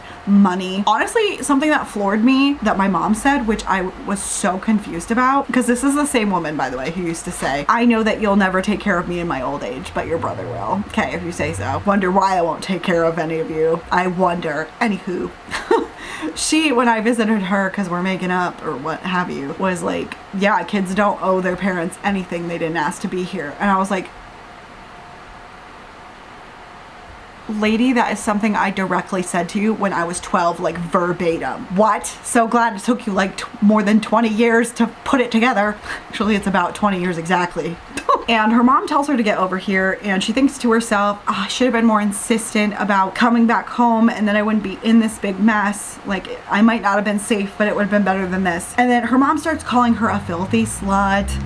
Like, who were you out last night and the 2 nights before, and where did you get those clothes? Are you selling yourself or something? Like, she's really going off on the misogyny. And she's like, and I saw the fancy car that dropped you off here. And her mom struggles out of the recliner, but she does get up. She's like, cat got your tongue, or are you tired from lying on your back for 3 days straight? It's like, okay, you're pulling out the nurse scene from Romeo and Juliet. Okay, but she's also like, you better not be pregnant. I don't need a brat running around here. And then she starts punching her daughter, beating her daughter. I don't know what to tell you. And then she collapses and she's dizzy, and then the chapter is over. Chapter 13, Ari. Natalia messaged Ari to request that the car either wait for half an hour or come back. She was running late. She's accidentally overslept. She's so sorry. We all know what actually happened, you know. And Ari's like, yeah, the car will be there like for whenever. I don't care. And she feels weird about Natalia just saying that. She feels like it doesn't make any sense. And also they never text. And Natalia gets there just before 9, so almost an hour late. I'm not blaming her. It's fine. Like, you should be later, girl.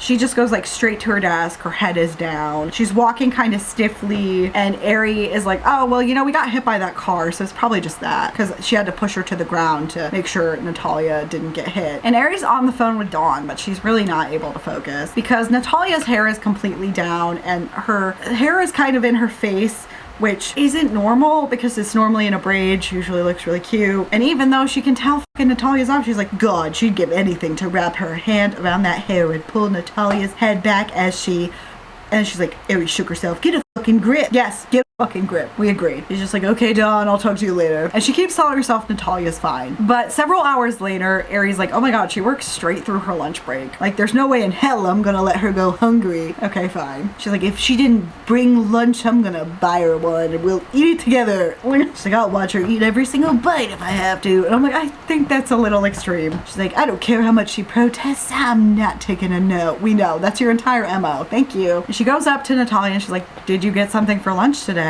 Like, hello? And Natalia's like, I'm not hungry. And she's like keeping her head down. And Ari's starting to feel kind of sick to her stomach. And she's like, something is really wrong here. Something's wrong with Jack.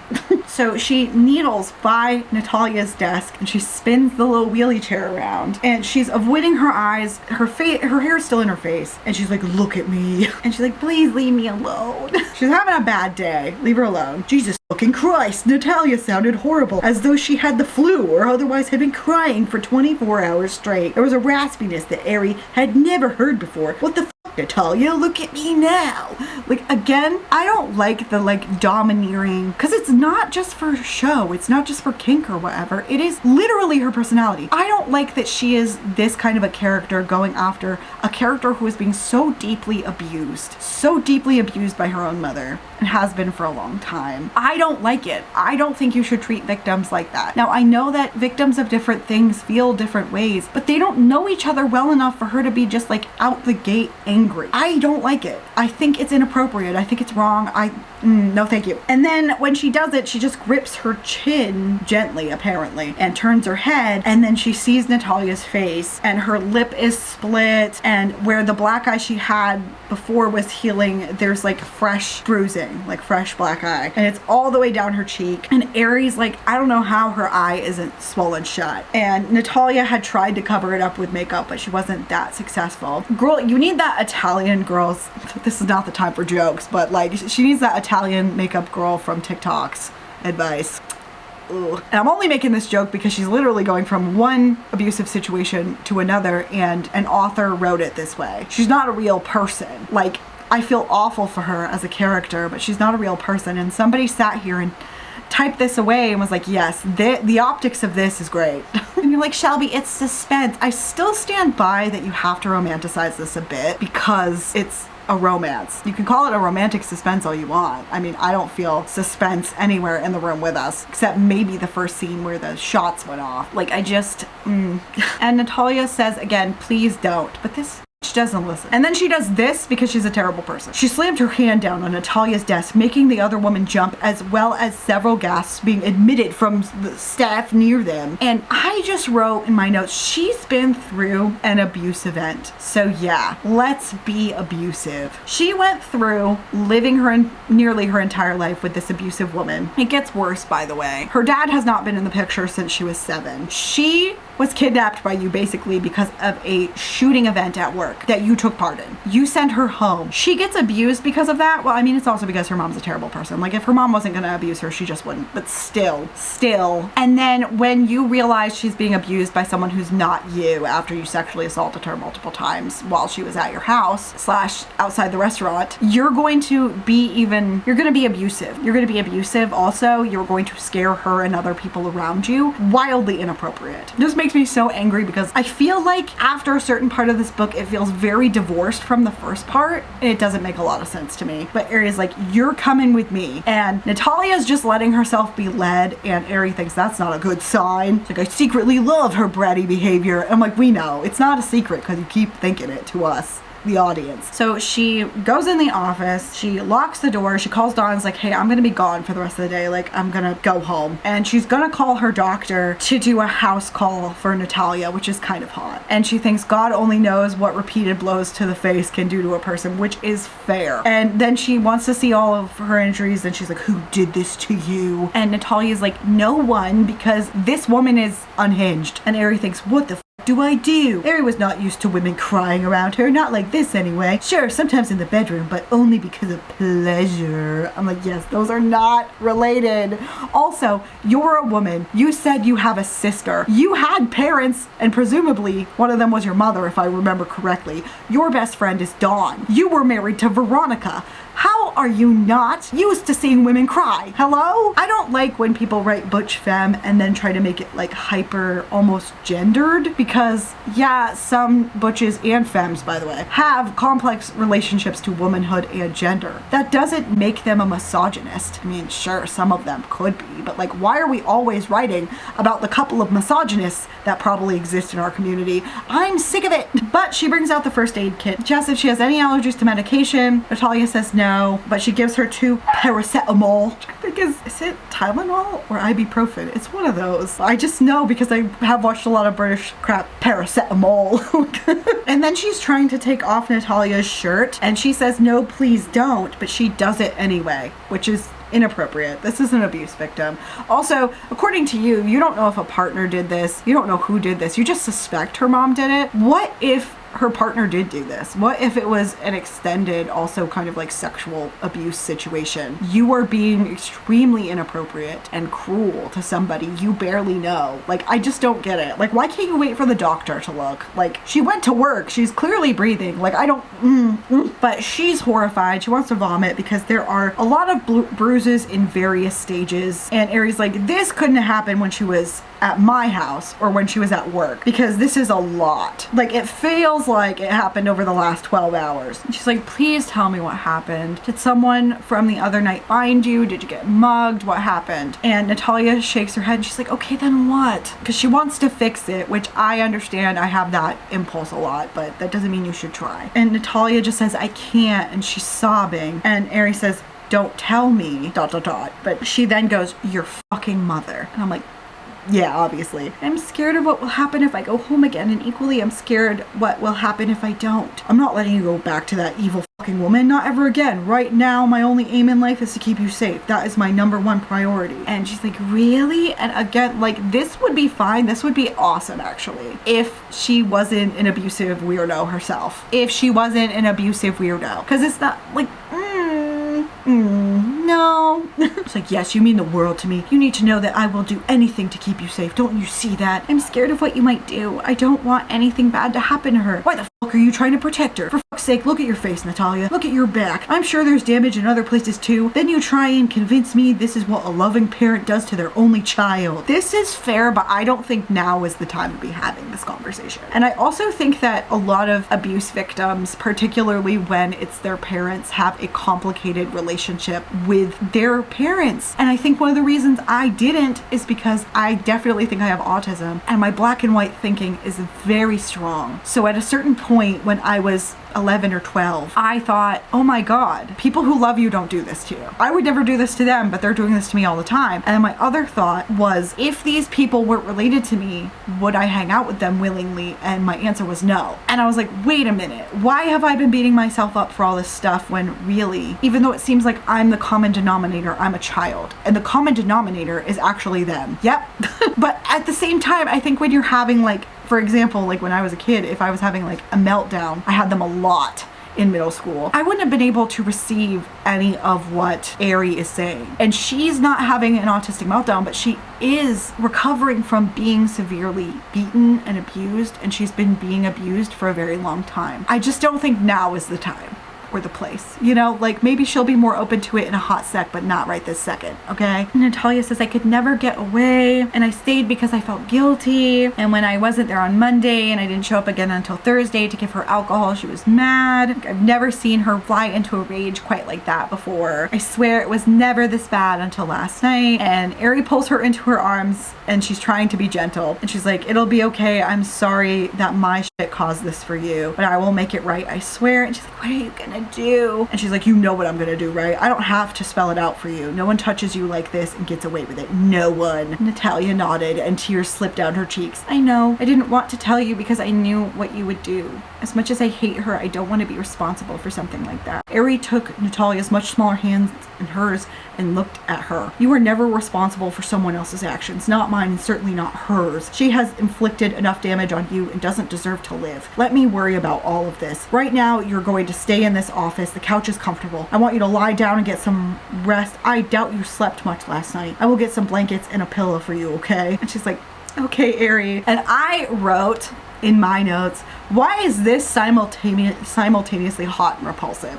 And I think the answer is quite simple, and we're going to be continuing to go over it as it goes, is you don't get to be the white knight hero when you're such a raging fucking hypocrite. Just because you don't outright beat women doesn't mean you're not abusive. You are being controlling. You manhandle. You have sexually assaulted her, which is physical abuse, by the way. You are incredibly invasive in her life to the point of being basically a stalker at this point. And you've only known her for one whole fucking month. It's hot because the idea of no one gets to abuse you and your parents abusing you is wrong and I'm going to take care of it is sexy. But then when it's the person like that doing it, it becomes repulsive. No. And Ari Ari goes out, she calls Dawn. She's like, I need you to call Freddie. Like, they need to stay with Natalia in my office. If anyone asks, you and I have been in this office all day too. Do I make myself clear? And Dawn's like, yeah, boss. And Dawn's been acting a little off, but Ari's like, I don't have time to think about this. I think you maybe should, because you have a lot of terrible things going on. I think you maybe should think about it. Well, she goes back to Natalia and she's like, okay, I'm gonna be out for a few hours. I will come back as soon as I can. Freddie is the head of my personal security and I trust them to keep you safe. You'll be okay here, I promise. And then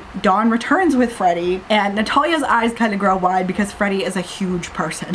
They're over 6 feet tall. They're built like a brick shit house is how it's described. I'm sorry, actually built like the proverbial brick shit house. Okay, I don't know what that means. But Ari looks like an ant in comparison. I'm like, I thought she was almost 6 feet. How can she look like an ant? And she's also muscly, so what are we talking about? Okay, whatever. I just imagine him as Lurch from the Addams Family, and that's how I'm gonna continue to imagine him. Ari's like, hey, they're the best person to look out for you. Dawn and I will be back as soon as possible. Don't leave this office. Will you be okay? And Natalia nods because she's probably really tired, okay? And Ari kisses her temple and she doesn't want to hurt her, and then Natalia hugs her and she's like, be safe and come back to me, please. I don't know why you want her to come back to you, but go off. Chapter 14, Ari. They go to Natalia's mom's house and they go to the door and she's like, who are you people? And Ari's like, I think it's best if you open the door, Mrs. Warner. She's like, and I think you should get the hell off of my property. And they just push into the door and get in, and the mom stumbles back. Ari wondered how someone as beautiful and caring as Natalia could have come from the person in front of her. Lots of pretty and nice people have bad parents. I don't know what to tell you. I mean, look at almost any rich person.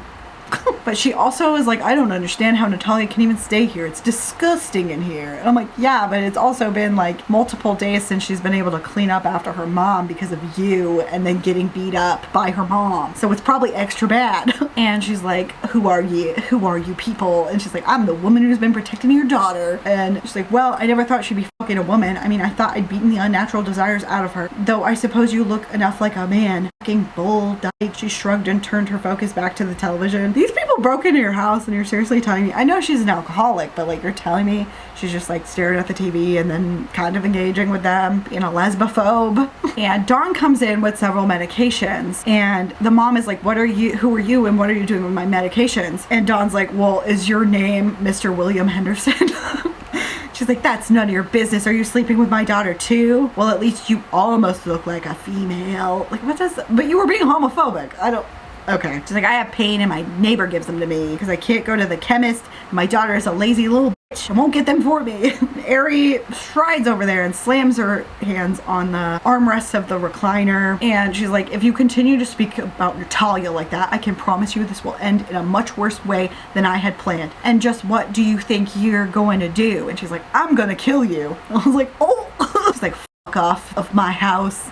Like, if it wouldn't look too fucking suspicious, you having a beaten and broken body, you'd be in so much pain right now. Just how you enjoy leaving that beautiful daughter of yours, your own fucking flesh and blood. You carried her for 9 months and then you decided that she is your personal punching bag. You're not a mother, you're a fucking monster. You were getting out of this far too easily. She's the reason my good for nothing husband left us 18 years ago. Can't put up with her and her whining anymore. Fucking irritating child, always wanting to hang off him. In the end, he left, couldn't stand it anymore. And then Ari goes on this whole thing about like, no, you're the reason he left. And I mean, yeah, I mean, if anyone is probably the reason, it's probably the mom. But at the same time, I'm also like, isn't it his fault? Didn't he decide to leave his child with this awful woman? I'm just saying. And Dawn's like, hey, you gotta chill. You don't want to leave marks on her because of obvious reasons. And she's like, well, fortunately for you, your death is gonna be painless. You're gonna take a whole bunch of these pills. She's like, why would I do that? Like, because if you don't, I will kill you with my bare hands and I will make it hurt. And Dawn's like, she's not joking. Oh my God, Jesus. She's like, you're not gonna get away with this. My neighbor. And she's like, your neighbor's at the shopping center. It's like, yeah, I did all my homework. She took the bus too. So it's gonna be quite a while before she's back. She's like, we probably have at least an hour before she gets back. And by then,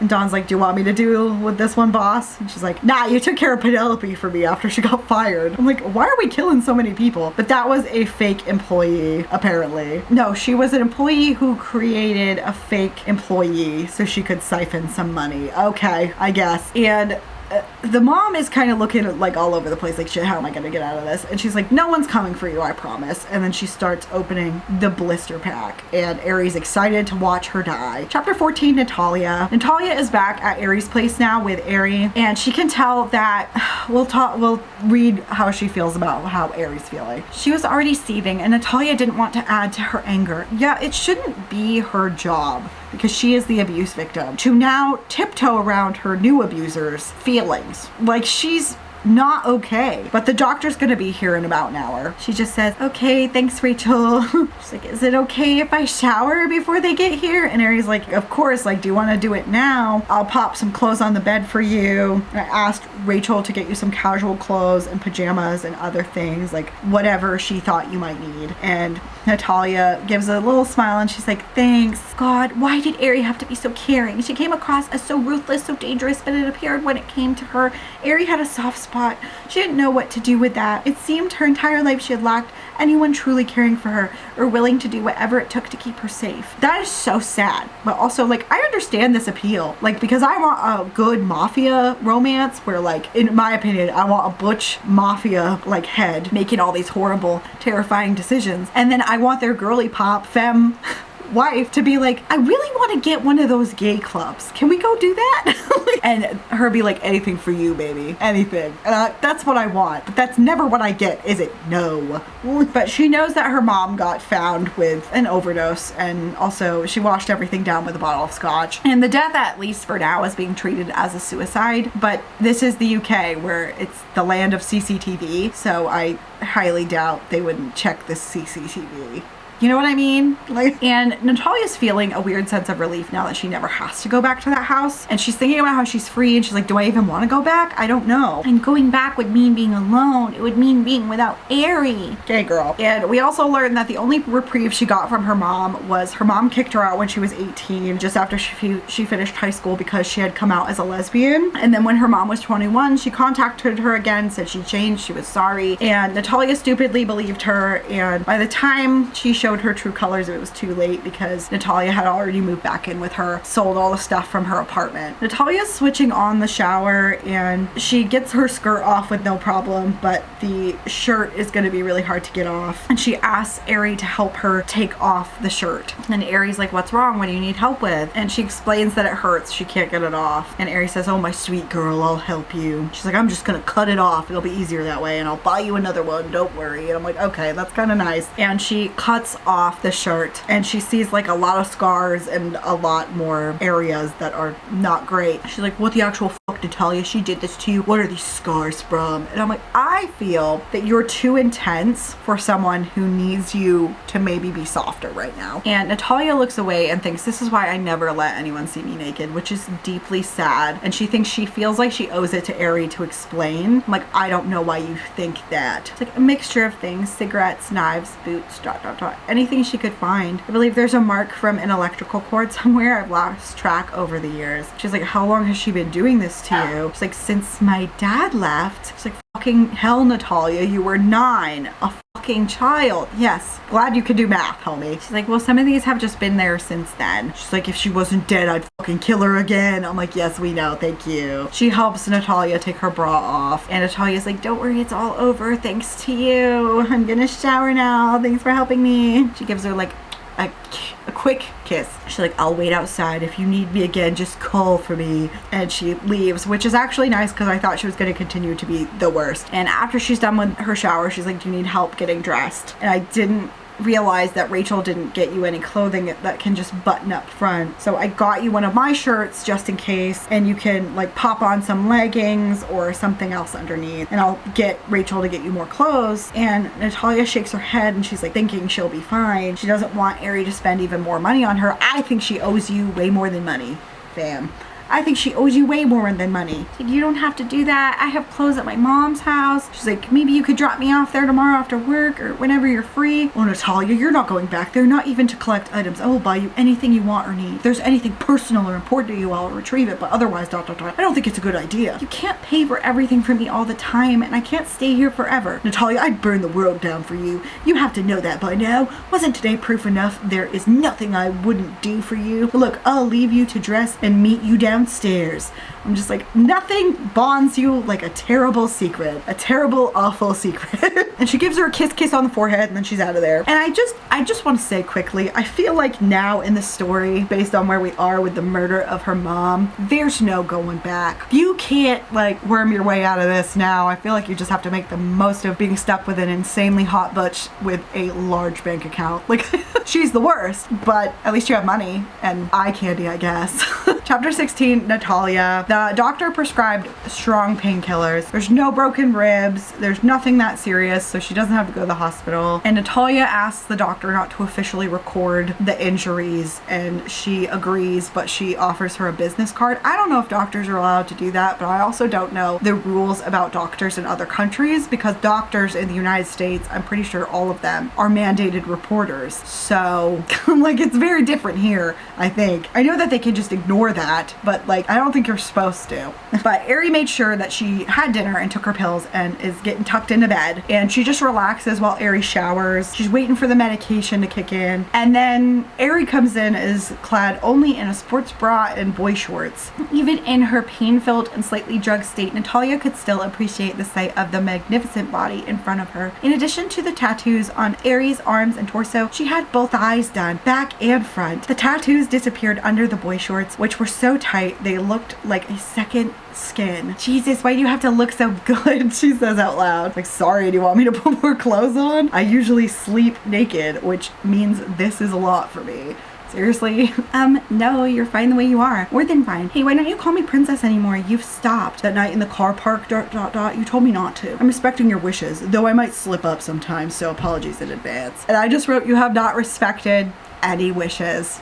None. And hi, Natalia says, I don't mind when you do, I actually kind of miss it. And when you first started doing it, I thought you were being patronizing, but I've come to realize you weren't. And she's like, no, I wasn't. Thank you. I love calling you princess. Can I ask a question? She's like, yeah, sure. Does Freddie ever talk? She's like, yeah, they talk, but only when they have something to say. Like, did you feel uncomfortable or something? Oh, no, not at all. Freddie was actually really easy to be around. Maybe because they weren't asking me any questions or anything. It gave my mind a chance to be quiet, but they never once took their eyes off me, and there was 50 Shades of Murder written all over their face the whole time. Not directed at me though. And Ari's like, yeah, that'll be Freddie. They don't like women being abused. Like, I think most people shouldn't like that, but what do I know? But they grew up in a similar household, apparently. And then they're quiet for a bit, and she's like, did you do it or Dawn? And she's like, I did it personally. And I stayed to make sure she was dead. No one hurts my princess and gets away with it. And Natalia just snuggles up into Ari's arm. And while she's doing that though, she's like, I know I can't stay here forever. That's not realistic. Ari's gonna get tired of me. Nothing spectacular about me to hold Ari's attention for more than a few good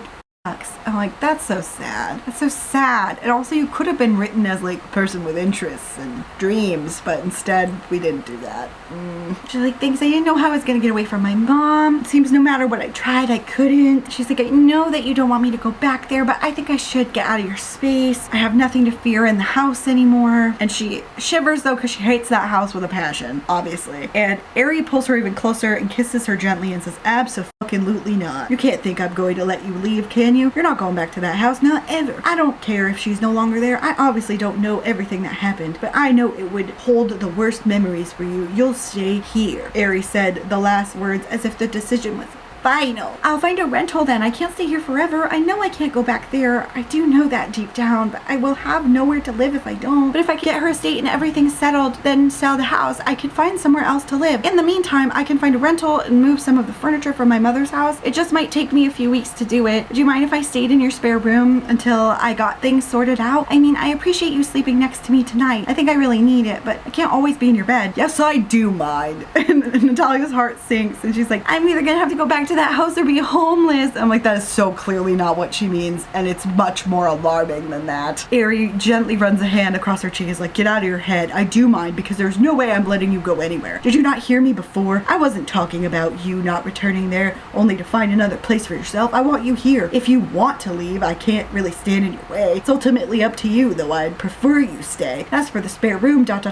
No, princess, you're sharing my bed when you're under my roof. You're mine, don't you know that? I'm never going to let anyone put their hands on you again. I'm yours. Natalia pulled back a little and looked up, tears welling in her eyes. She'd never felt safe before. Sure, part of it was this fortified house and property, but mostly it was Ari herself. She exuded a sense of comfort and calm whenever she was near. Natalia could feel the protectiveness rolling off Ari, and it felt so good. Yes, princess, you're mine, and I am never letting you go. I'm gonna go with it's the fortified house. What? She has not. Also, when has she exuded comfort and calm around you? She's been 90% angry, so I don't know what we're talking about. Chapter 17, Ari. Ari found it so goddamn difficult to remain the perfect gentlewoman while Natalia healed, even though she wanted nothing more than to push her femme onto the bed, climb on top of her, and ravish her body. She knew she couldn't, not until Natalia was completely healed. But damn, if she didn't fantasize about it a hell of a lot more than she cared to admit. And any goodwill you had built toward me, which was very little by the way, is gone. Why are you acting like a weird entitled man? Why are you acting like any man from a dark romance? That's not what I want from my butch, okay? Because you got part of the formula right, author. You got part of it right, which is I'm not gonna let anyone hurt her. I'm gonna provide for her. I'm gonna give her whatever she wants. She can just stay in my mansion that is heavily secured and insane. I'll buy her all kinds of dresses. I'll take her to the most expensive restaurant in town. Yes, to all of that. You lost me with all of the creepy assaulter shit and the abuse, manipulation, control tactics. No, no, no. And also the fact that Natalia got her shit rocked by her own mother. You murdered her mother. I'm kind of fine with the mother murdering. I can't even lie to you. I get that fantasy a little bit, okay? I get the fantasy of an abusive parent being murdered by someone who just loves you so much. However, she has been through all of that and her body is not okay. Mentally, probably not okay. She literally got a referral to a psychologist. And you're like, I want to do her. Even though she's all bruised and swollen, it's hard to be a gentlewoman. It shouldn't be hard because butches aren't men. It shouldn't be hard. I mean, again, gender is complicated, but overwhelmingly, butches are not men. Anyway, they've just been cuddling and Natalia's been sobbing off and on. She thinks to herself, when had she gone from not wanting to risk a relationship to never wanting to let Natalia go? As best as Ari could tell, it was the night at the monument after their first dinner together. God, was that only a week ago? Yeah. It was everything about that night. Finally getting her hands on her femme and then covering Natalia's body with her own as the car almost ran her down. Do you not hear yourself? Why are you delusional and weird? See, this book could have really been something for me. It really could have. I am the market for this book. You lost me. You lost me in so many places. She then analyzes Natalia's childhood, but it's all stuff we already know, except for she's like, what about her dad? Has she ever looked for him? And she'd seen pictures of him online and he posed with his new family with a little girl that looks like 10 or 11 and the boy is maybe about 15. So he clearly just got remarried. But don't worry, Natalia inherited her father's looks, and we're gonna say something disgusting. One thing that was obvious was that Natalia had inherited her father's looks. Dark hair, hazel eyes, and slim build. Natalia's mother had been a large woman with dirty blonde hair and blue eyes so pale they were almost gray. I feel like we're kind of coming in crazy with the fat phobia. I'm gonna have to have editing Shelby come back in with more trigger warnings because I clearly missed some somehow. I was blocking out a lot of this book, I fear. So 10 days after the mom's murder is her funeral. Natalia has not been allowed back at the office. She's like, I want her to heal at home and I don't want her to have to cover up everything with makeup and worry about that stuff. So like, her wounds seem to be healed except for her mental ones. I've had bruises that last forever. I don't feel like 10 days is enough, but okay. She's missing Natalia at work because she's borrowing someone else's personal assistant and she's not as good as Natalia. I'm like, okay. But she went with her to the funeral and it's really just them and the neighbor, Mrs. Henderson, who is giving her the pain meds. And she actually followed all of her mom's wishes about a small service and then a cremation. And there are no directions about what to do with the ashes. And Natalia is clearly conflicted about it. Ari was of the opinion that she should put them in the bin. Rubbish deserve to be thrown out with rubbish, which, okay, fair enough, but like it is up to Natalia, so maybe calm your edgelord thoughts for 5 seconds. They also don't talk to the neighbor at the service at all, which fine, whatever. And then they're going through the garden to the car and Natalia's like, thanks again, you didn't have to do as much as you did. And she's like, I'm with you through it all. What Natalia must not have realized yet was that she was Aries and Aries would do anything to keep her safe, keep her happy. I mean, if she hasn't figured it out yet, I think she might need to actually go to a hospital and get an MRI. And I think she should probably get one anyway because of the beating she took to her face / head area and the rest of her. She might just need an MRI.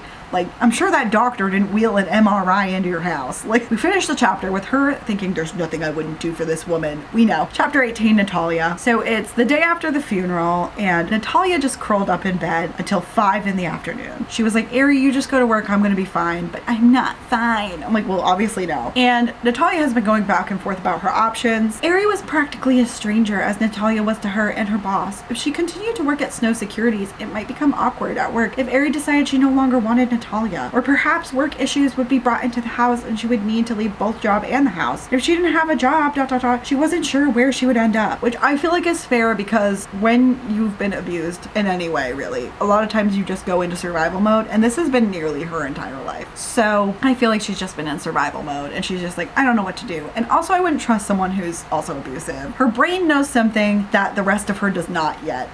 She thinks Ari is so handsome and so hot. So good. Even though Ari was sweet to her, Natalia was very aware of her capabilities. For fuck's sake, she'd killed her mother. Perhaps not with her hands exactly, but encouraging her to swallow an assortment of pills, Yeah, she has killed people though. She killed that guy when the first scene happened. We know she's killed people. She had Dawn kill somebody.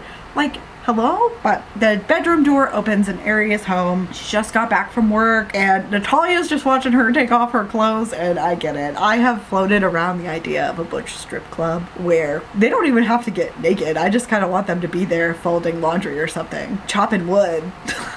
Is that sad? I don't know. I'd be broke though. I would be broke, so... Ari is like, Princess, what's wrong? Rachel said you barely came out of your room. And she has like a slight tone of disapproval, which makes Natalia feel even worse because she doesn't want to disappoint her. And she's getting teary and she starts crying. She's like, what's wrong with me? I never cry. There's nothing wrong with crying, girl. You're going through a lot. This is the craziest last couple weeks of your life. She's like, talk to me, sweet girl. What's upsetting you? Is it about your mother? It's like, it's kind of about my mother. Like, I don't miss her, but I miss knowing I have family. Even if she was the worst, she was still my family. I don't remember my father very well. I don't know where he is. She's like, I have no friends or family. I'm all alone. 'Cause I'm all alone.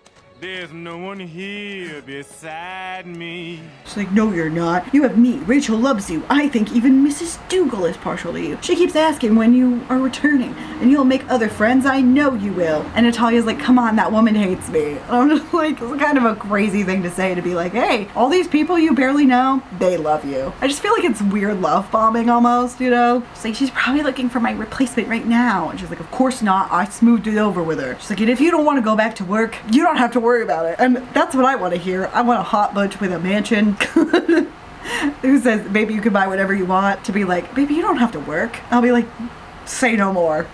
I won't, thanks. She's like, I want to return to work. I need to figure out what I'm doing in life. I'm still not entirely convinced it's a good idea to stay here. She's just like, you're not going back to that neighborhood. It's too dangerous. If I don't want you to walk down the street there, I certainly don't want you to. Wait, what? If I don't want you to walk down the street there, I certainly don't want you to. To what? I mean, I think she means going back to the house. It's just phrased a little odd. It's like, but what if... No, Ari cut Natalia off. What do you mean, no? Natalia narrowed her eyes and glared at Ari. You're not the boss of me. Well, technically you are, but only at work. This is my life. I can do what I like. Kill everyone now. Condone first-degree murder. Advocate cannibalism. Eat shit. Filth are my politics. Filth is my life. Take whatever you like. I already told you, you're not going anywhere. You are mine. And then she growls in her ear and nips her earlobe. Can we calm down? She's like, if I say I want to contribute to the household in some way, and I'm not sure about us working together. I don't know how this will work. She's like, I want you working for me. You are the best personal assistant I've ever had. Well, you should have thought about that, shouldn't you, homie? I don't know how you do everything you're asked, but you do it without complaint. You honestly have no idea how much I appreciate you in a professional capacity. Okay, pay more money then. Money. Let's go. Money, money, money. So and I can find you another position if you like. I'd also prefer if you saved your money or spent it on yourself. She's like, or whatever, I don't care. Invest it. Give it away. But I don't need your money in return for you being here. Believe me when I say I don't even need to work for the remainder of my life. She's just like, you're nowhere near retirement age. They then go over their ages, which Natalia is 27 and Ari is 42. That feels icky to me personally. I understand that Natalia's brain is well and truly done and she's an adult, but because she's going from one abusive situation situation to another. I just personally can't be here for it. But don't worry, this age gap doesn't bother Natalia at all. But Natalia really wants to know, hey, what are we doing here? Like, what are we? I don't really understand this whole thing. And Aries like, what do you want it to be? I've already told you my thoughts. Natalia looked at her shyly. I don't mind, but I'm not sure where anything could go between us, ...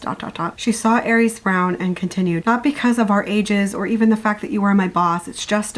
You're you and I'm nothing. And I find that deeply sad, truly. I think it's so sad for Natalia, but I think that this situation, terrible, awful, going from one terrible situation to the next, honestly. Chapter 19, we're still with Natalia, and Aries does her signature of forcing her with her holding her chin to look up at her, and she says, you are not nothing, Natalia. I don't ever want to hear you say a thing like that again. Do I make myself clear? Or what? I can't help how I feel. Or I will put you over my knee and spank that pretty little arse of yours. Oh, we've been over this with Collateral Damage. If you've not seen that 2-part rant review, please check it out. But I feel when it's something you want to do to genuinely punish someone and it is not safe, sane, and consensual, it is not like part of the actual kink, it becomes alarming. It becomes odd. I'm not a fan of this. Whatever this is, no thanks. But don't worry, Natalia's like, is that even something I would be into in her own brain? Which is a weird thing to be questioning right this second. And Natalia's like, maybe one day, but as for what I want this to be, ... I want to be yours and I want you to be mine. I have no idea how it will work, but don't worry. Aries doesn't care about the logistics and she just kisses Natalia to shut her up. And this is when we learn, because they're up close and personal and Natalia feels something hard, that Aries is packing. If you don't know what packing is, you're probably too young to be here.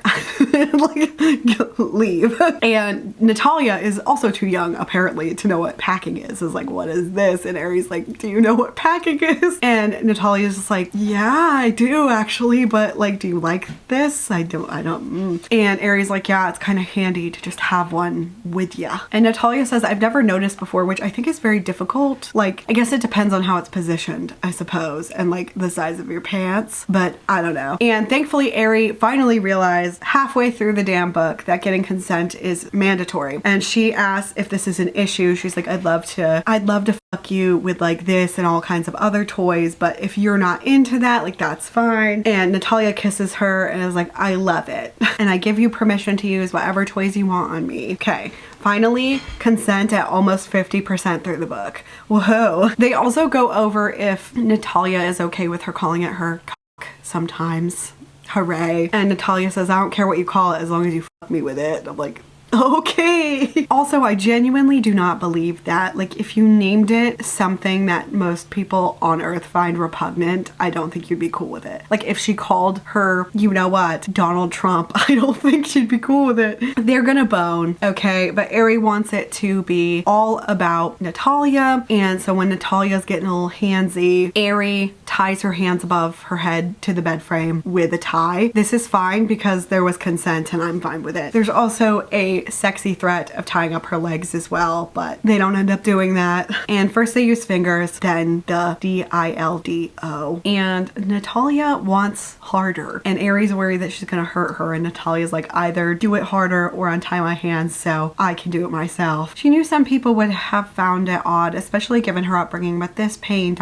This pain would be deliciously beautiful and exactly what she wanted. With this, she could control what happened to her body and how much pain she allowed. So I think some people might think it's weird, but at the same time, I think there's kind of like a very obvious connection that she just made, which is that you control the pain, you decide how it happens. And I do think, I'm pretty sure I saw somewhere that there is some kind of weird correlation between like spanking children specifically and then them having like a weird sexual hang up about that kind of thing. So I'm not actually surprised or weirded out. Natalia gets there, you know, she gets taken there.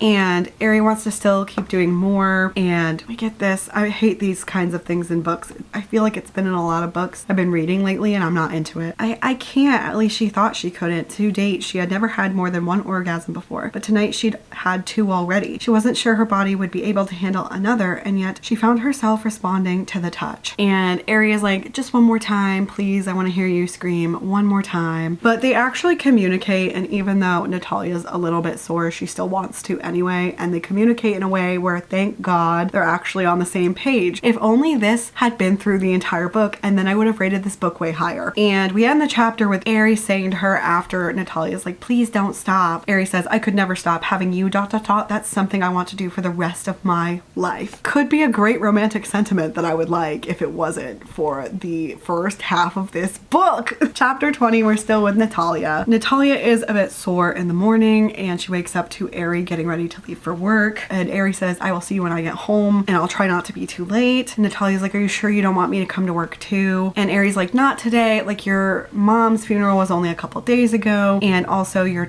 probably really tired. You should sleep. And they talk about how Natalia will be feeling her all day. Hooray. And then Ari says, tonight I'm gonna make you feel me tomorrow. And I'm like, okay, damn, calm it.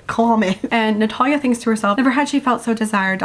or so heard when it came to what she wanted in the bedroom. I would say that's great because like I did see a lot of good communication skills in the main event sex scene is what I would call it. However, I can't get over the stuff that happened in the beginning of the book, and I don't think you should be able to get over it either. That's my opinion. We learn a little bit more about her abysmal dating history in her own brain, but we already saw that and she's already talked about it, so I'm not gonna go over it again. But she wishes Ari a good day at work and says, I will help you get caught up when I come back tomorrow. And Ari wants to go kiss Natalia, but Natalia's like, I haven't brushed my teeth. Do I look like I care? Just kiss me, I need to leave. Natalia shook her head, let me duck to the bathroom and then I will. Ari cupped her cheeks between her hands and kissed her hard. When she pulled away, Natalia fought to catch her breath. Jesus, Ari, that was ... She touched her fingers to her tingling lips. Do you have to go to work? Are you sure I can't tempt you back into bed? I think it's weird though when someone's like, hey, don't kiss me because I feel icky, because I need to brush my teeth, and your response is, I'm gonna do it anyway. And I don't like it. As someone who has been through assault, I'm not into this. I think that it's really gross and I don't like the disregarding of boundaries. Now, I know that things in books can be a fantasy. That's why like CNC exists, is to live out a fantasy that you can't ethically do otherwise, you know? But I feel like when it's in a book that doesn't have any trigger warnings, doesn't warn you about anything, it's just kind of like, here you go. And then it's also trying to convince me throughout the rest of the book that this is a good and healthy relationship. I can't be here for it when we have all the manhandling, all the SA, all the doing things against somebody's will. Like, I find it repugnant. And if you don't find it repugnant, I implore you to ask yourself why. But Natalia feels really lucky about having Ari, having a big, strong butch. Yeah, rub it in. She had no idea what Ari's past held that made her comfortable disposing of a human life without much thought. Unsure she wanted to know, Natalia got out of bed, making her way to the bathroom. One day she would ask Ari, but that wasn't going to be today. I think that's like a deeply important question that you should be asking right now, because how do you know? Because you barely know her again. We've been over this. We've known her for, at this point in the book, probably a couple months tops. How do you know she won't kill you? How do you know? I feel like we're putting a lot of faith in somebody who has proven to be deeply messed up person. You know? Chapter 21, Ari. Ari is ready to ruin Veronica. Overnight, Veronica had somehow managed to hack into her system and access and corrupt some very sensitive files. Those that were so encrypted, not even Ari knew how to view them without help of her information specialists. They did not prefer to be called hackers, and information specialists didn't arouse any suspicions from HR. I'm still team Veronica. I said what I said. And Ari thought that things were finally okay because it's been quiet between them for the past 3 weeks. She was going to kill Veronica. Of that she was sure. Like, earlier you said you couldn't kill Veronica, and now you are like, I want to kill Veronica. Like, can we make up our mind? But her phone rings and she knows that it's Veronica. So she answers the phone and she's like, what the fuck, Veronica? And Veronica's like, don't play coy, Snow. And Ari thinks, oh, she's really angry because she doesn't usually call me by my last name unless she's angry. Why the hell did you do it? We had a truce. And how well you honored that truce, Snow. You went after my brother, so I went after something you hold dear, your company. And next I will go after that bitch assistant of yours. I know she means something to you. Mark my words, you will regret this. Ari frowned. What the f are you talking about? I didn't go near Benny. I actually like him. She didn't have to say the unspoken unlike you for Veronica to hear it. Then why is he in the hospital in a coma, no less? Because he sure as hell didn't do that to himself. Ari is like, I genuinely do not know anything about this. And she's like, so what's his like prognosis? What's it looking like? Is he gonna be okay? Like, I promise I don't know anything about this. Veronica says, I am not discussing his condition with you, and why would I discuss anything with you? Like, why should I believe you? You know what, Veronica? I had nothing to do with it, and I'm not going to waste my time sitting here while you keep blaming me for something I didn't do. Stop hacking into my systems or you will regret it. And stop threatening my assistant or I will kill you. Ari slammed her phone down on the desk. Fucking hell, she screamed into the empty office. I just think because she's so horned up, she's not thinking of why this happened. We'll get there, I promise, but like, think about some of the things that I've been talking about in regards to other characters when we're looking back. Who's looking suspicious? You know what I mean? It is the next day, so Natalia's there and she snaps at whoever's at the door, which happens to be Natalia, and she's like, oh, sorry, Natalia. It was then Ari realized she was using the door as somewhat of a shield. Only her head poked around, the rest of her body tucked safely behind the door. She knew instinctively she had caused that, made Natalia afraid of her. That was the last thing she wanted to do. Ari's face fell. I'm sorry, I shouldn't have snapped at you. Come in, I promise I'm calming down. You have to know I would never hurt you. I know. How do you know? How do you know? I just feel like this is like one abuser to the next. I know I keep saying it, but it's so frustrating because you could have written a really sexy hot butch who believes in consent and who was genuinely just trying to save Natalia in the beginning. Like, I didn't have any problems with a lot of the setup for this. I have a problem with the assault. That's what I have a problem with. I have a problem with the assault and the isolation and the manhandling.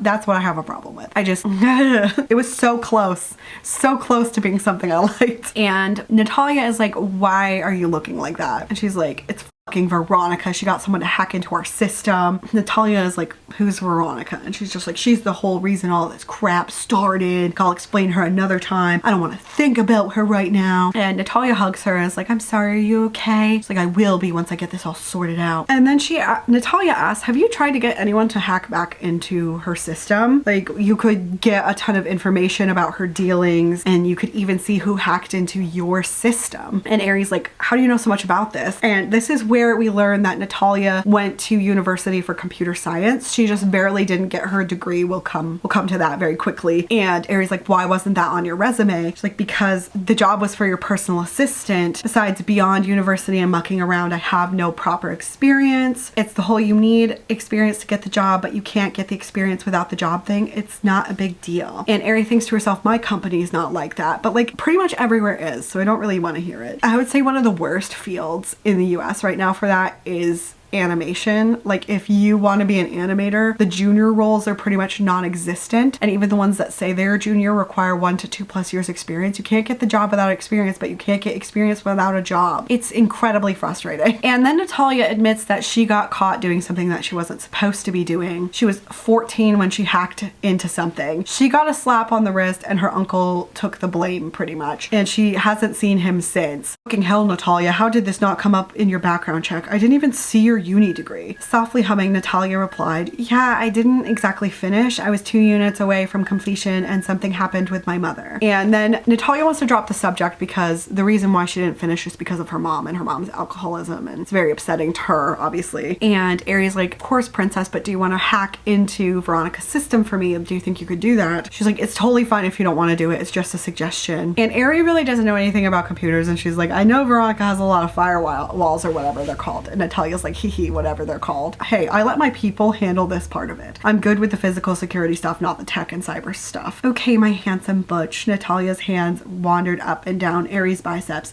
as if testing her capabilities of taking her wherever she saw fit. Ari had half a mind to show her exactly what she could do. Okay, calm down. She asks Natalia how long she thinks it will take to hack into Veronica's system. And Natalia's like, well, does she use the same kind of systems as you, like the same programs or anything similar? And Ari nods and she's like, okay, do you know maybe any passwords she used to use? And Ari writes down like a list, and Veronica's like, this might, why do I keep saying Veronica? Because I want this to be about Veronica. Natalia says, this might take a couple of days and I'm a little rusty. Do you mind if I do it though? And Ari's like, come and sit here, I'll help you concentrate.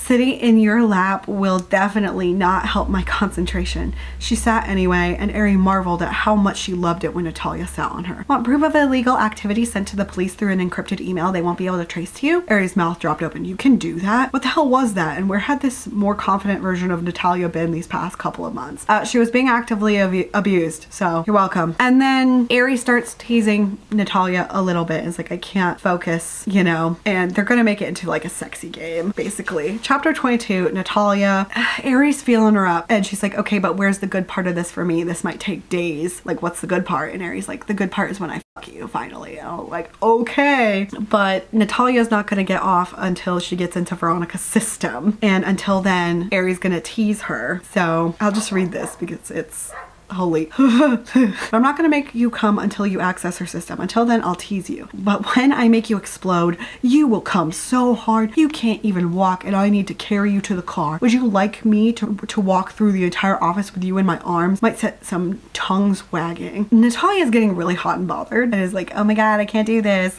There's a lot of good girl crap, I'm not gonna lie. But don't you love how I can just have you anytime I want? The thrill of you being in my office, sitting on my lap with all my staff just outside the flimsy door. And I'm like, ooh. You all know how I feel about office sex. Not for me, but Natalia loves it, so okay, fine. But like, if I ever get an office job and I hear or walk into anything, I'm gonna lose it. Okay, you will be in HR so fast your head will spin, okay?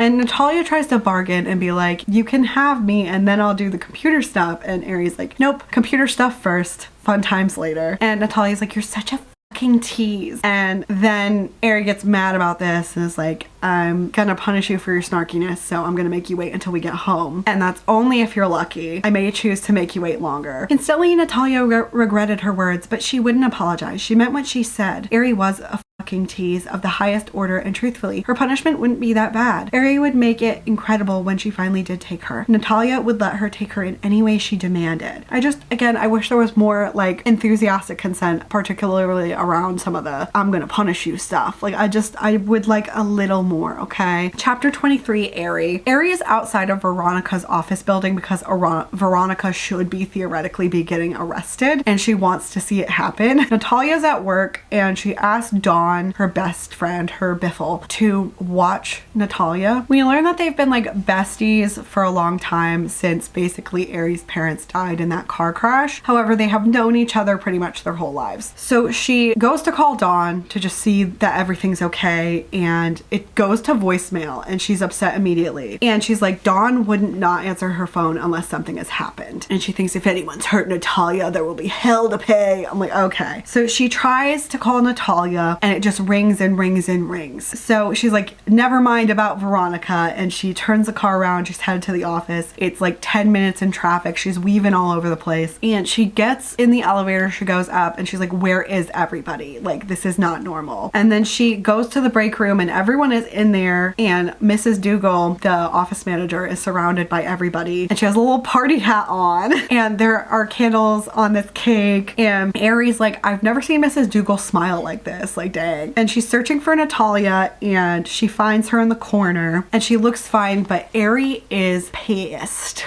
And she's also thinking like, Dawn isn't anywhere near her, what's going on? And everyone breaks out singing happy birthday, and Ari makes her way around the room to get to Natalia. And when she gets there, Natalia is finally the one who does the grabbing, and she grabs Ari's hand and she pulls her like to the seat next to her, and she's like, you look angry, don't ruin this for Rhonda. And Ari thinks, who the fuck is Rhonda? And Natalia rolls her eyes, and she's like, oh my god, Rhonda is Mrs. Dougal's first name. She's like, how has Natalia become on a first name basis with her? That's very interesting. So the singing ends, and everyone's clapping, and Ari joins very reluctantly because Natalia's glaring at her. And she doesn't normally attend office functions so she can feel everyone look at her. She really only goes to the office Christmas party. And she thinks to herself, like, while I'm not friends with my staff, we are friendly. And I'm like, I kind kind of do love the workplace boundaries. And she also thinks about how, like, after working with Veronica for so long and their relationship went south, she just doesn't want to risk it. And I'm like, okay, then what is happening with Natalia then? Because that's hypocritical. Everyone's standing up and Ari pulls Natalia up from her chair and she's starting to walk toward the door. But then Mrs. Dougal, aka Rhonda, is asking to talk to Natalia. And she's like, thanks so much. I knew you had something to do with the birthday cake, Natalia, because Natalia's nice and considerate, okay? And Natalia's like, oh, it's nothing, like, happy birthday.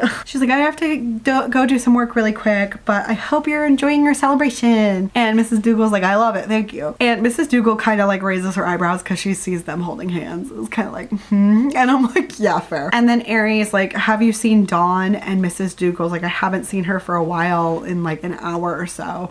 Like, I think she went upstairs to her office. And then she gives them each a piece of cake and is like, enjoy. Why is she being forced to serve cake at her own birthday? You guys are evil for that. Justice for Rhonda. And Ari is tugging Natalia with her, and they're going upstairs to Dawn's office with their pieces of cake also. And Dawn is in her office just sitting at her desk. And Ari storms over, grabs Dawn's phone, and slams it into the wall, which is insane. Like, she is not mentally well. And Dawn is like, what the hell, Ari? Jesus. And she's like, where were you? Not right next to Natalia as I asked you to be. She's like, calm down. I was right here. No one is going to hurt her in the building. And Ari's like super angry, and she's like, I told you to stay with her. Do you not know how to follow simple instructions? Should I find someone who will actually do as I ask? Even this building is not safe, which is why I asked you to stick around her. What the actual Dawn. And Natalia starts to try and diffuse the situation. She's kind of tugging at Ari and she's like, it's fine, I promise. Like, I'm okay. And she's like, it's not okay, Natalia. She's like, she was supposed to be with you. What the fuck were you thinking in that tiny little brain of yours? Or is that the problem? You weren't thinking at all. And just what brains have you been thinking with these days? Dawn flicked her eyes down to Ari's crotch and sneered. Dawn is correct. I'm sorry. And Ari's like recoiling. And she's like, I'm gonna give you 2 seconds to apologize before I tell you to leave for the day. And Natalia is like, come on, let's go. I don't wanna deal with this. And Dawn's like, don't worry your pretty little head, Natalia. I'll apologize. I'm sorry, I shouldn't left her alone. Is that what you wanted, Ari? But her voice is very condescending. Ari's like, you better leave before I do something we both regret. And Dawn picks up her backpack, slings it over her shoulder, kind of looks at her phone, but it's so smashed beyond repair, and she's just like, she just leaves without it. What had gotten into Dawn? Ari had never seen her act like that, and they had known each other for the better part of 40 years and been best friends for 20. She had never treated Ari with such a small amount of respect before, and the venom in her voice, that was certainly something new. Use your brain. The thing in your head, use it. It's the answer is so obvious because the answer is always the same in these kinds of books. So like, I know that my smart audience understands where this is probably going, but it's deeply frustrating that I could see it from like a mile away from the beginning interactions with Dawn, and now we have this. But Natalia gets Ari to leave Dawn's office, and Natalia leads her back to her own office, and they accidentally left both pieces of cake in Dawn's office, but rip to the cake, I guess. Chapter 24, Natalia. They start making out in her office immediately for some reason, because sex is the answer to all problems, obviously. And Natalia's like, okay, do you want to tell me what's going on? Like, I thought you were going to be out of the office for most of the day, and then you come storming in and almost annihilate Dawn. And Ari's like, I went to watch the police pick up Veronica, but like, I had gotten a tip from one of my contacts at the police station. I wanted to make sure that they picked her up. Like, I wanted to see with my own eyes, and I got this really bad feeling. I tried to call Dawn, but she didn't answer her phone, and then you didn't answer your phone either. And I thought something had happened, so I raced back here only to find Dawn nowhere near you. And Natalia's like, I figured that you had asked Dawn to watch me because she had barely left my side all day, and she even magically needed to go to the bathroom when I did. And she was like, by the way, she's not very discreet. And Ari says, I thought it would be a little more discreet than having Freddie do it. And Natalia's like, well, yeah, I would have seen them coming from a mile away. And she was like, come on, Ari, I'm fine. Nothing happened. And Ari's like, why didn't you answer your phone? And Natalia kisses her again. It's like, look, I must have just left it at my desk. I was busy with Rhonda's party. I didn't think to keep it on me, okay? And this is the thing about the controlling nature that I don't like. Like, you weren't even gone that long. There's tons of people in the building, and you're losing it because I left my phone at my desk to help with a coworker's birthday party for a second. Like, I just need you to be so for real right now. And, you know, they're still like basically cuddling in the chair, And Natalia's like, talk to me, tell me why you were worried, why you became furious with Dawn. She didn't really do anything wrong, ... I was at the office and safe. And Aries not really saying anything, and she's like, baby, what's wrong? And Aries just like, I thought something happened to you. I know you're not completely safe here either, and I just feel like after the first night I cannot keep you safe. If something were to happen to you, I'd never forgive myself. And Natalia's like, I do feel safe around you though, Aries. Like, in fact, I'm not sure I have ever felt so safe in my entire life. She's like, surely you know that. Aries like, well, because of me, you've been shot at because you work for me. You can't seriously be blaming yourself for what happened. I hadn't kept you at the office. Just shut up. No, I think that Aries right this time. She is the reason you got shot at. She is the reason you almost got hit with an SUV. She is the reason for a lot of the problems that have been happening. And I think you could even stretch to say she kind of is the reason why your mom beat the crap out of you, because she kidnapped you for 3 days. Like, And after she says, just shut up, Aries like, you want to try that again, princess? And I'm like, oh God. But then Aries threatens to put her over her knee again because they're teasing each other about the sassiness or something. I don't know. And Aries pretty much like, what can I do to convince you to stay home? Like, not come to the office even a little bit. Natalia's like, I'd prefer not to just stay home. Like, didn't Veronica get arrested today? And Aries like, yeah, but there's no guarantee she's gonna get convicted of anything. I'd feel a lot better if you were safe at the house. Rachel is there too. And Natalia's like, and I'd prefer to just like stick close to you. I feel safe around you. And she's like, I'm not saying I don't feel safe around Rachel, but, and Aries like, but you prefer to be around me. She's like, okay, but I need a promise from you, no questions asked then. And Natalia's like, okay. She's like, the next time I ask you to stay home, you need to obey. I won't ask lightly, as there will be a good reason, but I don't want to hear you whine about it. I don't whine. Debatable. And Aries like, you're mine, princess. I will do whatever it takes to keep you safe. And I'm just like, well, you're causing most of the problems in her life, so. And you know, after some slight fondling, Natalia's like, I actually need to get back to work. And Aries like, yeah, about that. How are you and my office manager such good friends now? When did you become her favorite person? Natalia winked at her boss. Wouldn't you like to know?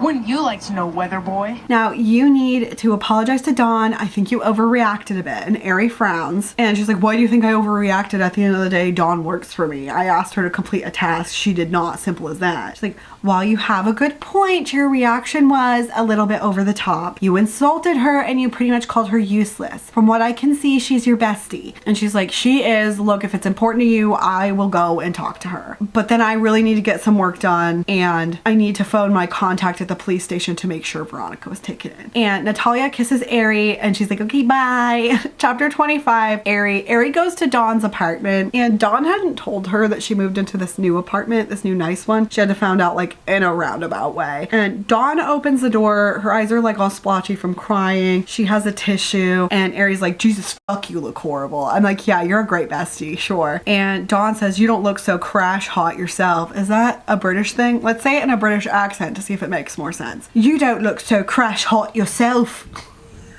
It makes slightly more sense, I guess. But she's like, hey, can I come in? And Dawn lets her come in, and Aries kind of compliments her new apartment. She's like, this is really a step up for you. Like, you finally decided to use some of the money I pay you every week, huh? And Dawn's like, I wanted a change. I'm sick of being at the old place. And Aries kind of is like thinking about it. I was like, well, she always seemed happy in her old apartment that she lived in for like 15 years, you know? And she had even been in a relationship with the woman who was across the hall from her. And Aries like, hey, what's really going on? Because Dawn gives her a drink and it's like almost all rum and no Coke.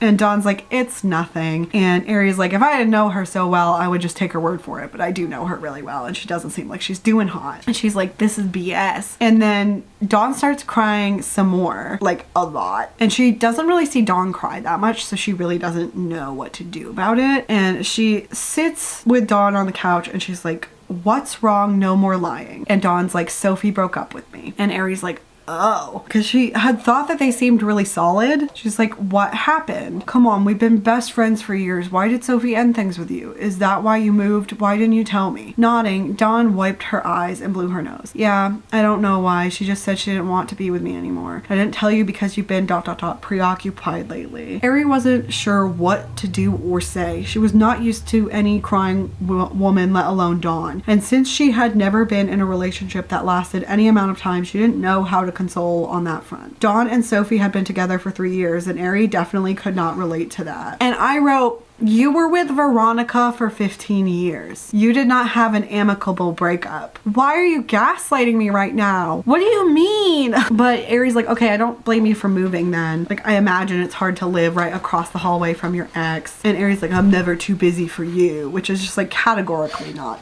true. And Dawn is just like, this hurts, man. We were supposed to move in together. We always spent the night together anyways. And then she up and left me. Ari kind of gives like a side bro hug. You know what I mean? And then Dawn is like hugging her and crying into her shoulder. And this is like horrifying to Ari. And I'm like, but you're allegedly besties. So, and then after like a few long minutes, Dawn pulls back and she tries to kiss Ari, but Ari prevents it from happening. And she stands up and is like, what the hell are you doing? And Dawn's like, I don't know. And she's like, you're my best friend, Dawn. Like, I know you're upset and everything, but that was inappropriate. I don't want to hear about inappropriate from you, all right? And then she like kind of notices how different Dawn looks than normal. Like, she's been growing her hair out. She's been starting to wear makeup. Like, what the fuck is going on? You've been acting strange for a little while now, and I think we really need to talk about this before something almost happens again. And I worry that we'll break our friendship. I'm just jealous, I suppose. And Ari's like, what are you jealous of? Am I a total romance book cliche for developing feelings for my best friend? Yes, you are.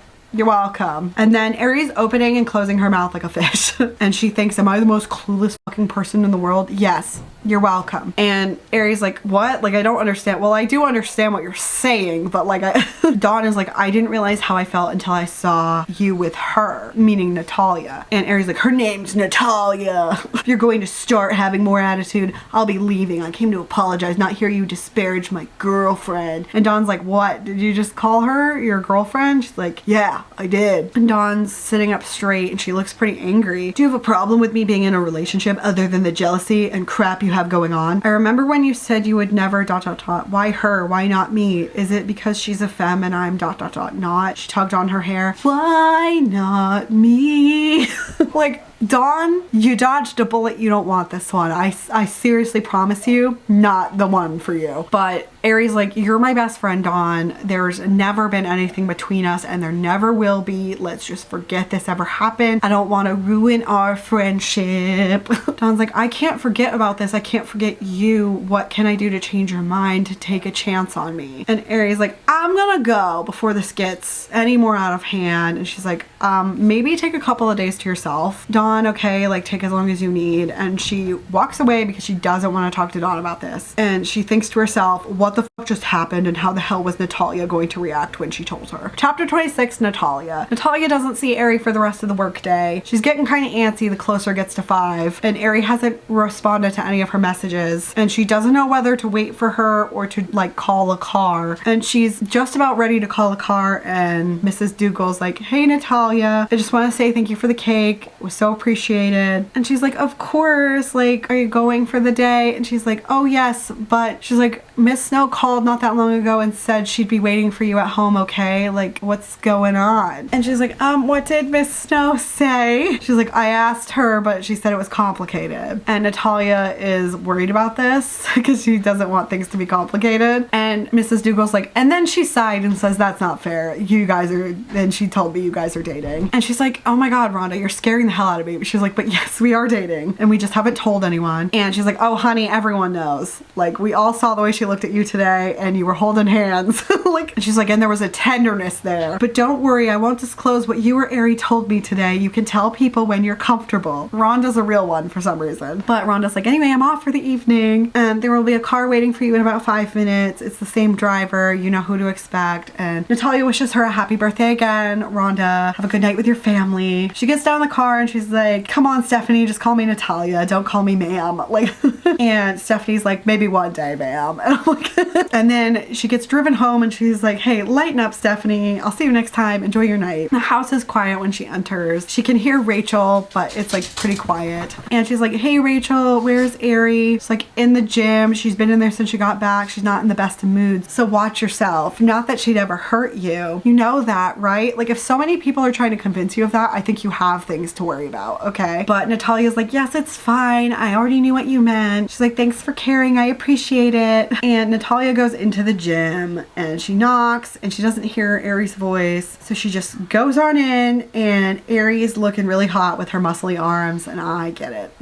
That's fair. She's like, hey, how did the talk go with Dawn? And Aries just groans and thumps her head on the back of the bench. She's like, oh, that good, huh? And she's like, yeah. It's like, okay, what's going on? And Aries like, can I just take a shower first? Like, I need a shower, please and thanks. So Aries takes a very quick shower, and Natalia's like, can you put some clothes on, please? I don't need your sexy body to distract me, okay? And so she does, and Natalia's like, okay, so what happened today? And she's like, first of all, I need you to know I didn't do anything. And Natalia's like, this isn't a great way to start a conversation. She's like, I want the truth, please. And Aries like, I'm really bad at this. And she's like, oh my god, you were freaking me out. And she's just like, okay. And then she explains the whole thing. Thankfully, we don't have to see any of that. And then Natalia starts freaking out and is like, are you fucking kidding me? Where the hell does Dawn think she gets off doing something like this? She knows about us. Well, I'm just assuming she does. And Aries like, yeah, she does. She's like, and why the hell was she trying to hit on you? What is her end goal? And Aries like, I honestly don't know. I'm really not sure what is up with her at the moment. And Aries like, I don't know. She was like, what if I was more femme? Like, is that why? Like, what can I do to convince you to give me a chance? And Natalia is like, she said what now? And now it's Natalia's turn to be unhinged, and she's like, I swear to fucking god I will kill her. What did you say? Aries held up her hands. I left as soon as she said that. I told her I didn't and would never have feelings for her. I promise you, princess, nothing happened. What can I do to convince you? And Natalia's like, I believe you, but like, ew. She's like, but also I'm angry. And Natalia is like, is this something that I'm gonna have to put up with, to have like people hitting on you, trying to kiss you? Like, I'm not cut out for that. And Aries is like, hey, I promise I didn't do anything to provoke it. Like, I swear it to you, I've never had a woman throw herself at me like that before. Natalia shot her a withering look and scoffed, bullshit, look at you, ... I'm sure there are plenty of women hitting on you. How could they? I'm sure there are always women hitting on you. How could they resist you? No, I never usually have to do this. She's like, I've been told I have a resting bitch face. Usually women give me a wide berth. And Natalia's like, yeah, you do have a resting bitch face, but it's really sexy.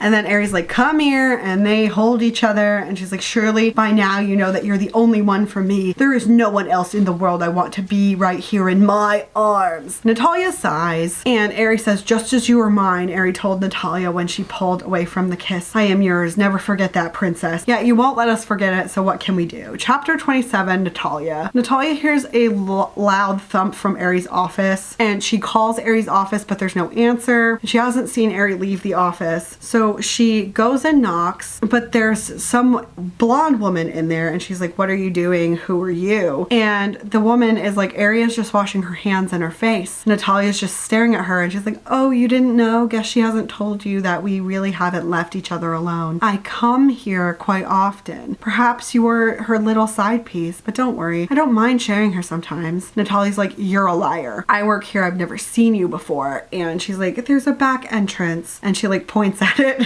And Natalia's feeling like a lot of doubt suddenly, and Aries comes out of the bathroom, and Natalia's like, do you care to explain this? And Aries sees them as like, Veronica, what are you doing here? And Natalia's like, this is Veronica? And she's like, well, I've come to see my favorite person, Arena. And Natalia feels like giggling because she's like, Arena really doesn't suit her in the slightest. And Aries is like, how the hell are you not in jail right now? And Veronica laughs and says, did you really think that would have worked? Superficial with nothing to support I did anything wrong. They let me go. All the charges have been dropped. And Natalia's face falls. There had to be something she could discover to ensure there was one woman less hitting on her ... girlfriend. Is that what they were? Yes, you're dating. Everyone has confirmed this. Yes. Aries like, how did you get into the building when security's all over the damn place and they know you're not allowed in here? And she's like, I can be very persuasive. Veronica's still my favorite character. Veronica on top. And she's like, get out, Veronica, or you will end up like your guard who dared to come here with you the night you both shot at me and my assistant. She's like, and you're lucky I haven't come back here or to your house and put a bullet straight in your head or hers, though I might still do that if Benny doesn't recover. And Aries says, again, I didn't have anything to do with your brother. Get out. And Veronica smirks, but Natalia Natalia thought she could see a hint of wariness under the cockiness. Don't think you've got her, little girl. This one here, she flicked a hand in Aries' direction, likes to use people for whatever she needs for in that moment and then spits them out with absolutely no remorse at all. I should know. She did it with me. She will do the same to you, mark my words. And I do kind of agree because she literally like threw out a 15-year relationship like it was nothing. Maybe that's coming from my place of trauma. However, I am 1000% team Veronica and you will not convince me to be on someone else's team. I'm sorry.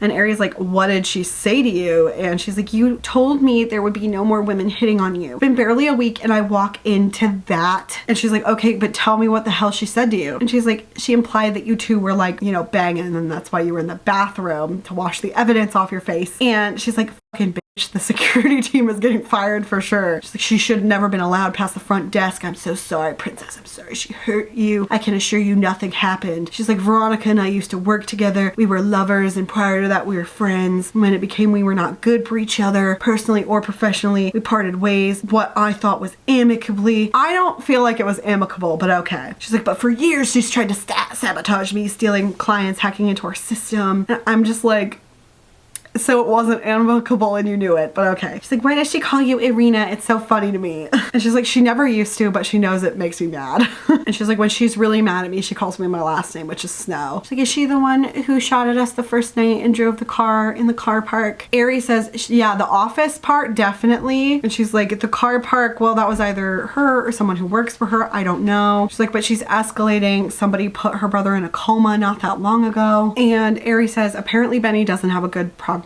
and she thinks that I'm behind it. The way Aries spoke so flippantly about killing someone should have worried Natalia, but it really didn't. She sensed Aries would do whatever it took to protect her company and those she cared about, especially Natalia herself. Yeah, until she decides she's done with you. Like she decided with Veronica or Dawn, literally anyone you've seen. Like, I don't understand why you're pretending like this is a normal, sane person. And Natalia's like, are you sure there's nothing between you? And Aries like, of course I'm sure, like, need you in my arms, come here princess, please. And Natalia's like, okay. Aries starts trying to get all sexy times and yay. So they end up going to Bone Town in the office. So yay. Yeah, I don't like this sentence. This is the only one we're really gonna go over. I feel like most of these sex scenes are pretty standard for this kind of stuff.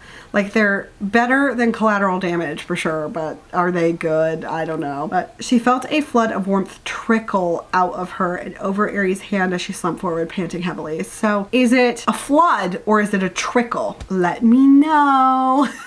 Also, I just personally don't like the word trickle in this context, but what are you gonna do? In case you couldn't tell, I mean, how can you tell when it says flood and trickle at the same time? She, SQUIRTED, okay? She squirted the ketchup bottle, all right? And Natalia is worried that it's a bit yucky because Aries still wants to keep going. It's like, yucky. Princess, that was the hottest thing ever and I want to do it over and over again. Now get back over here. Okay, if you say so. I am someone who is panicked about the potential of way more liquid than I imagined coming out, but that's just a personal thing, okay? And they go to Pound Town, but with the strap this time in the chair, okay? Like, that's all I'm gonna tell you. If you want to read the smut, get the book. And Natalia's like, but I ruined your clothes, look. And Aries like, well, I have a spare set of clothes in the office, so yay. She's like, oh, so you've always had sex in your office? And Aries like, no, only since I met you. Chapter 28, Aries. Aries in bed and she answers the phone and it's Lisa Caro. I don't remember who that is. And we also learned in the next paragraph that she and Natalia had boned the night before some more and that they've established a safe word. And it says they had arranged early on for a safe word, even though Aries knew she would never do anything to make Natalia need to use it. Number one, that's not true because you assaulted her in the beginning. I don't understand why you couldn't have just put this tiny throwaway line toward the beginning so all of it could have been consensual. But instead, you did this. And I just, no thank you. She's like, hey Lena, and she's just like crawling out of bed quickly. She's like, okay Lena, I'm all ears. And Lena's like, oh, sneaking out of bed with your gorgeous woman, huh? And Aries like, if only you knew, I'll tell you next time I see you. And she's like, hey Lena, I'm gonna call you back in a minute. Cause she like walked out naked and Rachel saw her and she's like, sorry Rachel. And Rachel's like, nothing I haven't seen before. And she's like, I gotta return this phone call, but I'll be back after I finished with it. Rachel's like, okay, just cover your arse before you do. And she calls Lena back. She's like, sorry, I think I gave my housekeeper fright. And she's like, I walked into my kitchen naked. Oopsie poopsie. Like, so Lena's like, hey, I have some bad news. Freddie sprained their ankle or tore something. They're in the hospital. We don't know. And Ari's like, what happened? And Ari's like, they won't, and Lena's like, they won't tell me. And Ari's like, okay, so it must be embarrassing then. And Lena's like, well, they were supposed to be on the security team for the singer who's in town today. And Ari's like, okay, what can I do to help? And she's like, can you please just cover for Freddie? They will probably be out for at least a week, like if not more. And there are a couple of really big events coming up. And Ari's like, there's no one else available. But then she's like, never mind, scrap that. Of course, I'll take Freddie's place. Are you working too? And Lena's like, yeah, I am. Can you be in the office like in an hour or so? We need to go over the schedule and the plan. And Ari's kind of disappointed because she had wanted to spend the whole day with Natalia, but she has to go back to work. God forbid you do a job. But she thinks about how like it's crazy how one person can just change your life, because now she doesn't want to work all the time. She wants to actually spend time with somebody. I'm like, yes, thank you. We're there. Thank you. Ari is like, yeah, I'll be there as soon as I can. Okay. And then hangs up and she gets dressed. Natalia's still asleep. She goes down and Rachel's like, thank God you're dressed this time. Like, I almost forgotten about all your tattoos. You keep them covered. And Ari's just like, sorry about that, won't happen again. And Rachel's like, don't worry, I've seen it. Can I get you anything? And she's like, no, I'm just going to the office. Do you mind letting Natalia know where I've gone when she wakes up? And I'll text her to let her know, but I might not be able to answer for a while. And she explains she has a job tonight at some concert. And Rachel's like, you better take care of yourself because that Spitfire upstairs will be mad if you do anything stupid. And she's like, yeah, I know. And Rachel's like, she's gonna miss you. She's head over heels for you. And it's cute because they're both in love, blah, blah, blah. And Rachel's like, go ahead, I'll take care of your love, just be safe. Chapter 29, Ari. Ari is not happy to be at this concert because it's so loud and everything seems like it's going all fine. The singer's name is like Sherry, and Sherry almost collides with Ari and she's like, oh my God, I'm so sorry. But then like she's stopping and staring because Ari's hot. And there's another woman who's like the makeup artist who's like, well, hello, handsome. And Ari's just like, have a nice evening. And she's like, I just finished Sherry's makeup, so I'm all finished. Do you want to get a drink? And Ari's like, no thanks, I'm working. And the makeup artist is like, ooh, a bodyguard, or do you perform those kinds of services? You are rather her type. I've seen a few who look like you traipse in and out of there over the years. And Ari's thinking like, did she just insinuate I'm a prostitute? Like, and she's just like, sorry, not interested. And the woman is not taking no for an answer, just like Ari wasn't for the entire beginning of the book, and is like, surely you're out for some fun. You certainly look like it. And Ari's like, stop and walk away before you make a fool of yourself. I am working. And the woman's like, well, maybe I'll track you down after the show. And Ari's like, please don't. And I'm like, you're finally getting a taste of your own medicine. And the woman's face falls and she says, arsehole. And Lena's like, you all right? And she's like, yeah, the makeup artist just wanted to jump me. She's like, I hope you sent her packing because I doubt Natalia would be happy about the flirting. And she's like, were you eavesdropping? And she's like, yeah, of course I was. I just want to make sure your girlfriend would be less than impressed to find out about this. I've got your back. Ari's like, what do you mean, my girlfriend? And Lena's like, hey, no one in the office is stupid. We already know. Your little hand-holding thing in the break room started the rumors. And did you realize your office isn't as soundproof as you think it is? And I'm like, yep, that's why I hate office sex, homie. That's why I hate it. I don't want to hear any of that.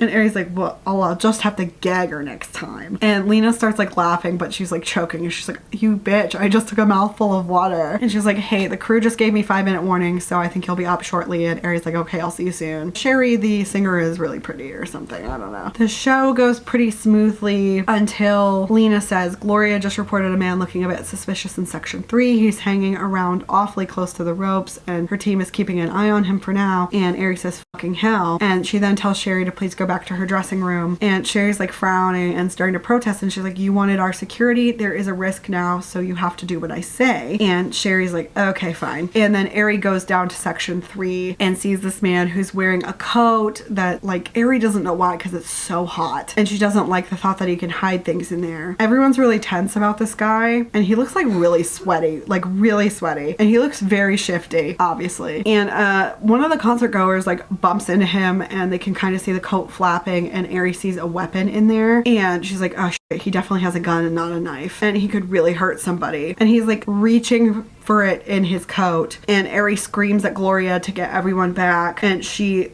launches herself in the direction of this man and his weapon, and she gets on him, and she feels a searing pain in her side, and she just thinks, damn, this fucker has a knife and a gun. And then Lena is like, can you show me where it hurts? And she's like, everywhere. Did you get him? And they got him in handcuffs, and she's like, hey, try not to move. And she's like, oh my god, like, look at your side, and also look at your tattoos. Like, why does no one know about these? Ari rolled her eyes. She wasn't sure why her tattoos always fascinated others, especially other women. Yes, you do, you weirdo. Yes, you do. Like, but she's just like, I work out at home, Lena, not in the office, and I don't show off more than I need to. And she's like, but you're ripped and you have hot tattoos. Like, seriously, boss, you should show them off and show off your muscles. Yes, please.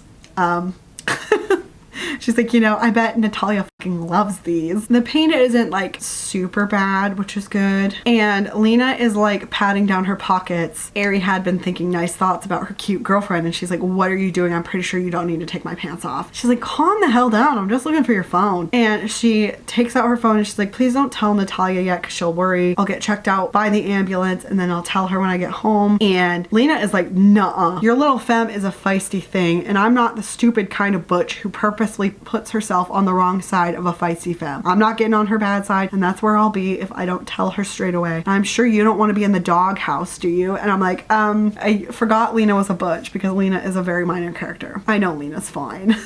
But Lena calls Natalia, and Ari can hear the voice getting higher and higher because Natalia's upset. And she's just like, give me the phone. And she's like, Natalia, princess, I'm okay. I promise. Just a little flesh wound. Just a flesh wound. She's like, what the fuck do you mean? Just a little flesh wound? This was supposed to be an easy security job. And Ari's like, oh my god, she's furious. And she's like, I'll explain it when I see you. Like, the ambulance is almost here. I have to go. She's like, ambulance? But Ari hangs up the phone. She feels guilty. And Lena says, boss, you are so fucked when you get home, and not in the good kind of way. I cannot believe you hung up on her. And Ari's like, shut the fuck up, Lena. And I'm like, no, Lena should be the only one allowed to speak in this book. Also, she should get together with Veronica. I said what I said. And then the paramedics are there and they're checking on her. And they're like, you need to go to the hospital. Like, hold on tight. We're gonna get you on the stretcher. And Ari's like, just throw a bandage on it. It's fine. And Lena's like, boss, do what they say. And Ari's like, do you have to take me? And they're like, yeah, we do. I'm sorry, but you're gonna need stitches. And a doctor needs to see if there's internal damage. And she's like, oh, fuck. She's like, Lena, you're gonna have to call Natalia again, but maybe wait until we're at the hospital and don't mention that woman flirting with me, please. I'll do it. There's been incidents lately and I want to explain it to her first. And the paramedics are like snickering a little bit, but they load her onto the ambulance. Chapter 30, Natalia. And Natalia sees the look Rachel is shooting Ari when they all walk through the garage. And Natalia thinks, I'm kind of glad I'm not you, because she's angry.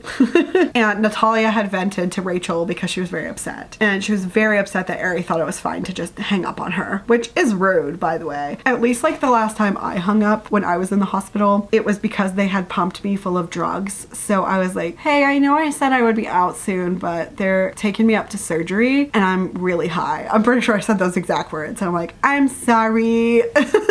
I also was texting people to tell them it was something else. And Ari gets on a kitchen stool and Natalia thinks, why is she just like not lying in bed already? And Rachel's like, can I get you anything? And Ari's like, water please. And Natalia's like, no, thank you. And Rachel's like, how are you feeling? And Ari kind of shrugs. And Natalia's angry and she's like, you could have been killed, Ari. What the hell were you thinking? Then she held up her hands, glancing at Rachel. I'm sorry, I shouldn't have said that. I was just worried about you. And then she feels like really afraid because she can't live without Ari. I'm like, okay, if you say so. And Ari's like, hey, are you okay, princess? Like, you seem kind of far away. She's like, yeah, I'm just tired and I didn't sleep very well last night. And Ari just thanks Rachel. Is like, I appreciate you being here for Natalia. Like, you can head home. I know you didn't get much sleep last night either. And Rachel's like, no worries, love. I'll see you tomorrow. And she's like, no, it's a public holiday. Just take the day off. You shouldn't have even been here today since it's your day off. Like, I'll see you Tuesday. And Rachel does not argue, and I wouldn't either. And then they go up to the bedroom and Natalia sits on the edge of the bed. She feels exhausted and she was angry, but then she was like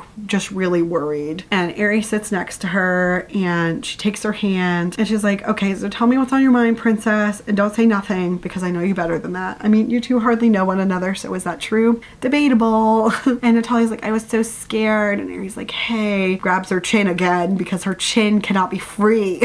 And Natalia's like, why do you even want me? And she's like, princess, look at me now. And she's like, why do I want you? Did you see seriously ask me that question? Please tell me I misheard. And Natalia's like, yeah, I just don't understand. And Ari gently kisses Natalia. And Natalia's worried about hurting Ari physically, so she pulls back. And Ari's like, where are you going? And Natalia's like, I don't want to hurt you, you know, like physically. And Ari laughs and is like, I like you right here. The closer, the better. And my side feels fine. I promise I'm okay. I've had worse. She's like, but still, I'm like, you got stabbed, homie. Like, if she wants to be worried about you, let her be worried about you. And she's like, okay, princess, we're gonna talk about some things that you said just now. She's like, why did you ask me that question? And Natalia's like, I'm just not used to all of this. And Ari laughs and is like, I'm gonna need some more words than that. And then we get this sad paragraph. Huffing out a breath, Natalia tried to order her thoughts in her mind. It was harder than she imagined. Her mother hadn't cared about her and now she was dead. She had no friends. There was just so much missing from her life that she found it hard to comprehend that Ari would care so much for her. And even then, she knew that she was bound to be a temporary thing. One day soon, Ari would tell her to leave. God, maybe she really did need to see a therapist to work through all her issues. Her mother had really screwed her up. Like, yes, obviously, everyone in this book needs therapy, except maybe Lena, okay? She's just like, this, us, it won't last. You'll get tired of me and my attitude and my insecurities and my fear and just everything. And Ari's silent for a minute, and then she's like, are you fucking kidding me? And then Ari lifts her to sit on her lap. Ari, know your wound. Shh, princess, I'm okay. Now I never want to hear you say shit like that ever again. No one is perfect. We all have things to work on and scars on our hearts and minds. I'm not going to get tired of you. And I'm certainly not ever going to ask you to leave if that is something that has been worrying you. I've already told you multiple times, you are mine. I am never letting you go. Me and someone else wed. Like, is it well written? Is it that romantic? No. But someone actually meaning that to me when. Natalia's getting all teary and she cares so much about this handsome butch. Fair. And Natalia tilts her head on up for a kiss. She's like, Ari, I need to tell you something, but I don't know how to say it. And Ari's like kissing her face, you know, which is sweet, I suppose. She's like, sweetheart, just tell me what's on your mind. There's nothing you can ever say to me that will make me care for you any less. Okay. She's like, I love you, Ari. I have for quite some time now. I didn't want to say anything. I was scared, I suppose. Please don't feel like you need to say it back. It's okay that you don't care for me in the same way. I just needed to. Then Ari, who thinks sexual things is the solution to everything, kisses Natalia. And she's like, I fucking love you, Natalia. But she whispers it against her lips like a weirdo. Chapter 31, Natalia. They woke up. They're spooning, and Natalia's the little spoon, and her heart is so full, it's overflowing. And they had just like snuggled and kissed a bunch before going to sleep, which is actually genuinely cute because most of this book, I fear, has been focused on sexual attraction and not actual emotion. So I did like that. And Ari says, thank fuck it's a long weekend and we don't have to go to work.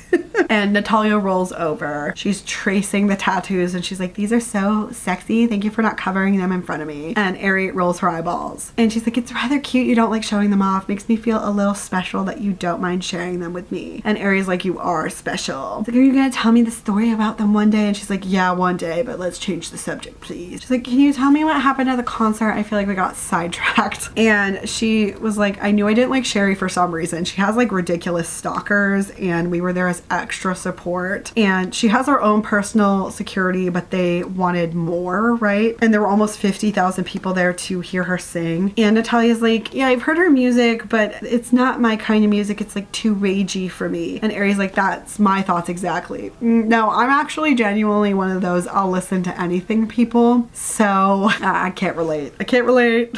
But this guy has been stalking her for more than 5 years and he just kind of got away with it, or he was really good at hiding. And she's like, but how did you get a knife though, like in your side? And she explains the like coat and the him acting like crazy and the maybe wanting to kill people. She's just like, and you tackled him. What the hell, Ari? If you weren't injured, I'd slap you for placing yourself in such a dangerous situation. Why would you think it's okay to rush a madman like that? Jesus, you could have died, especially if he went for the gun and not the knife. Ari's like, at least you know you will be safe and secure if something did happen to me. She's like, what are you talking about? She's like, my estate will be split between you and Rachel. I rewrote my will a couple of weeks ago. I go over it every year to make sure no changes are needed. It was time for review and I decided to change it. No, you didn't. Why would you do that? And Ari's like, I'm really certain of my decisions. And I'm like, girl, just let her at this point. And she's like, I don't deserve it. Really, you should just give everything to Rachel or your sister. And Ari's like, I told you I love you last night. Do not believe me. She's like, I'm not your wife or anything though. Am I even your girlfriend? We've never had a discussion. Like, you told Mrs. Dougal that we're dating, but that's different from a full-blown relationship, isn't it? What will it take for you to believe you are the most important person in my life? Do I need to get down on one knee right now and propose marriage? Is that what it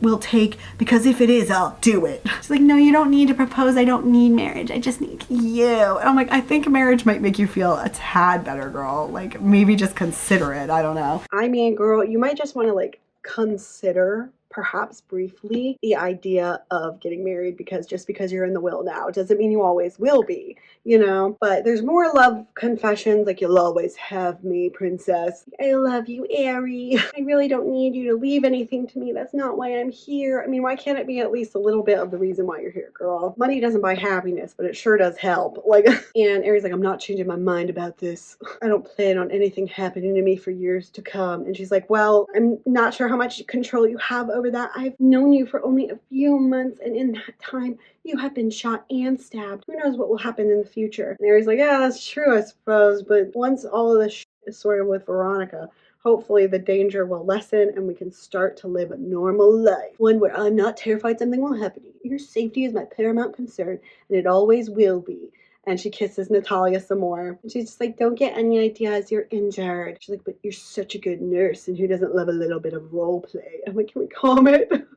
You're incorrigible. Like, so now that we're officially in a relationship, well, now that you're aware that's what this has been for ages, can I call you Nat? She's like, no, I want you to say my name, Natalia. She's like, oh, really? Like, because it sounds so good on your tongue. And she's like, well, I know what else sounds good on my tongue. I'm like, stop it. Stop this. Like, what, Aerie? And she's like, you, when I've got my tongue up in there. And I'm like, stop it. Jesus, Aerie. She's like, we're not having sex right now. Not until you're healed. And Aerie's like, you're fucking killing me. In 2 days. That's a fucking lifetime. Oh, the honeymoon period. I'm sure you'll be fine for a few more. But then Aerie's like pinning her to the bed. And she's like, come on, babe. But then they're kissing, whatever. She's like, we can't. And then Natalia's like, no, but I want to. So they're gonna. And Natalia is gonna save a horse, ride a cowboy.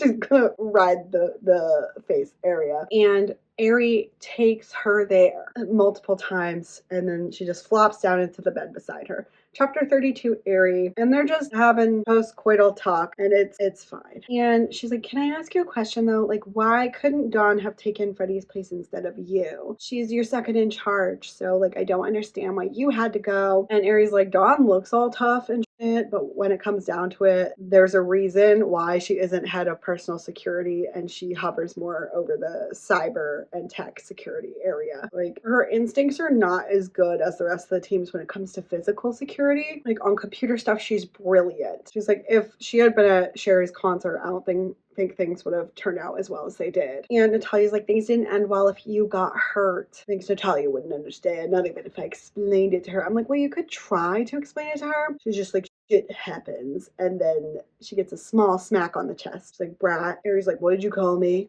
It's just like, brat.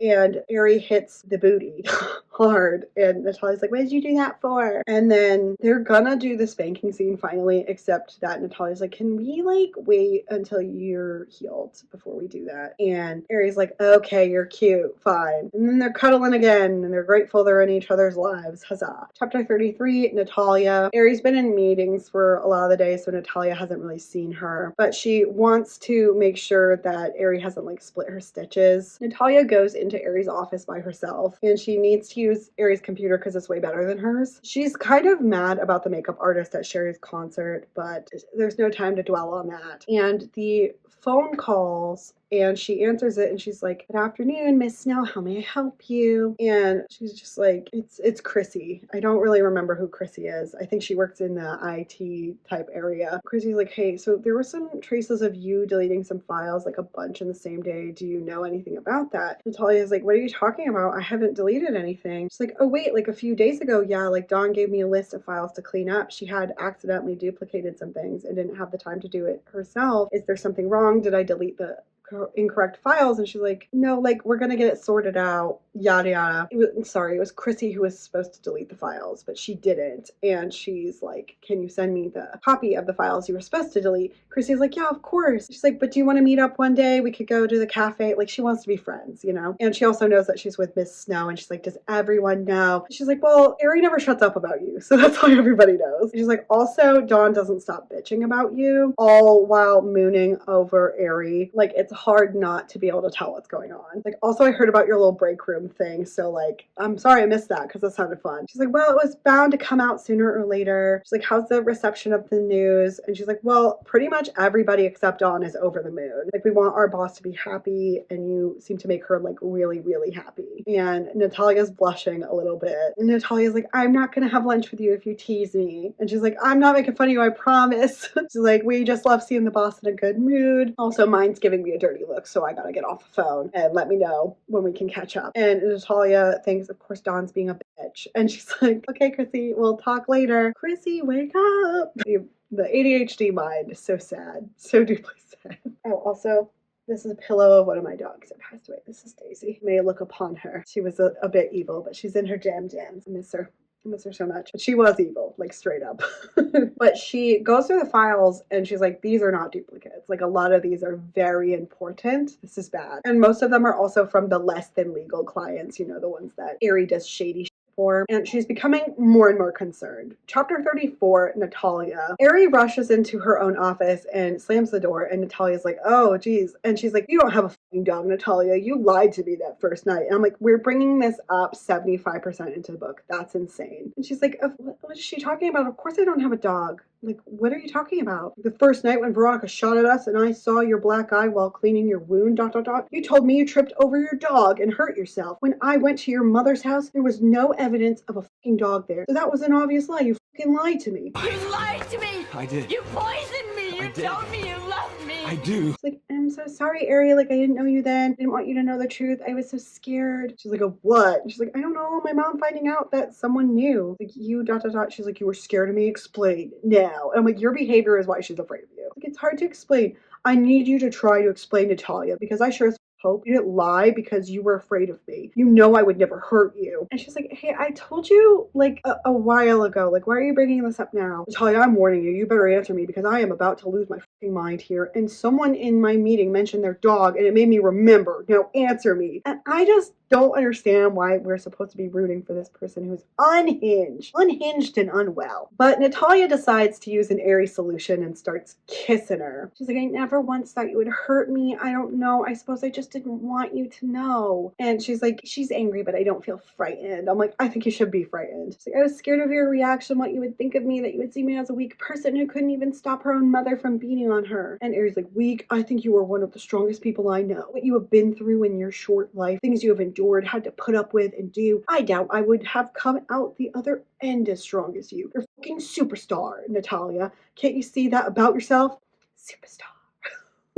She's like, damn it, Natalia, I wish you could see yourself through my eyes. Looking through your eyes. Are you guys sick of my musical references? It's like, you captured the hearts of so many people. And then she says, Mrs. Dougal, Chrissy, Lena. It's like, Dawn hates me. And she's like, Dawn is a fucking bitch right now. I don't know what her issue is, but she is doing my fucking head in. And she's like, Eerie. She's like, what? She is. I know it and you know it. It's like, the whole fucking office knows it. She's been fucking impossible lately. I'm just like, I think maybe we need to stop hiring so many lesbians.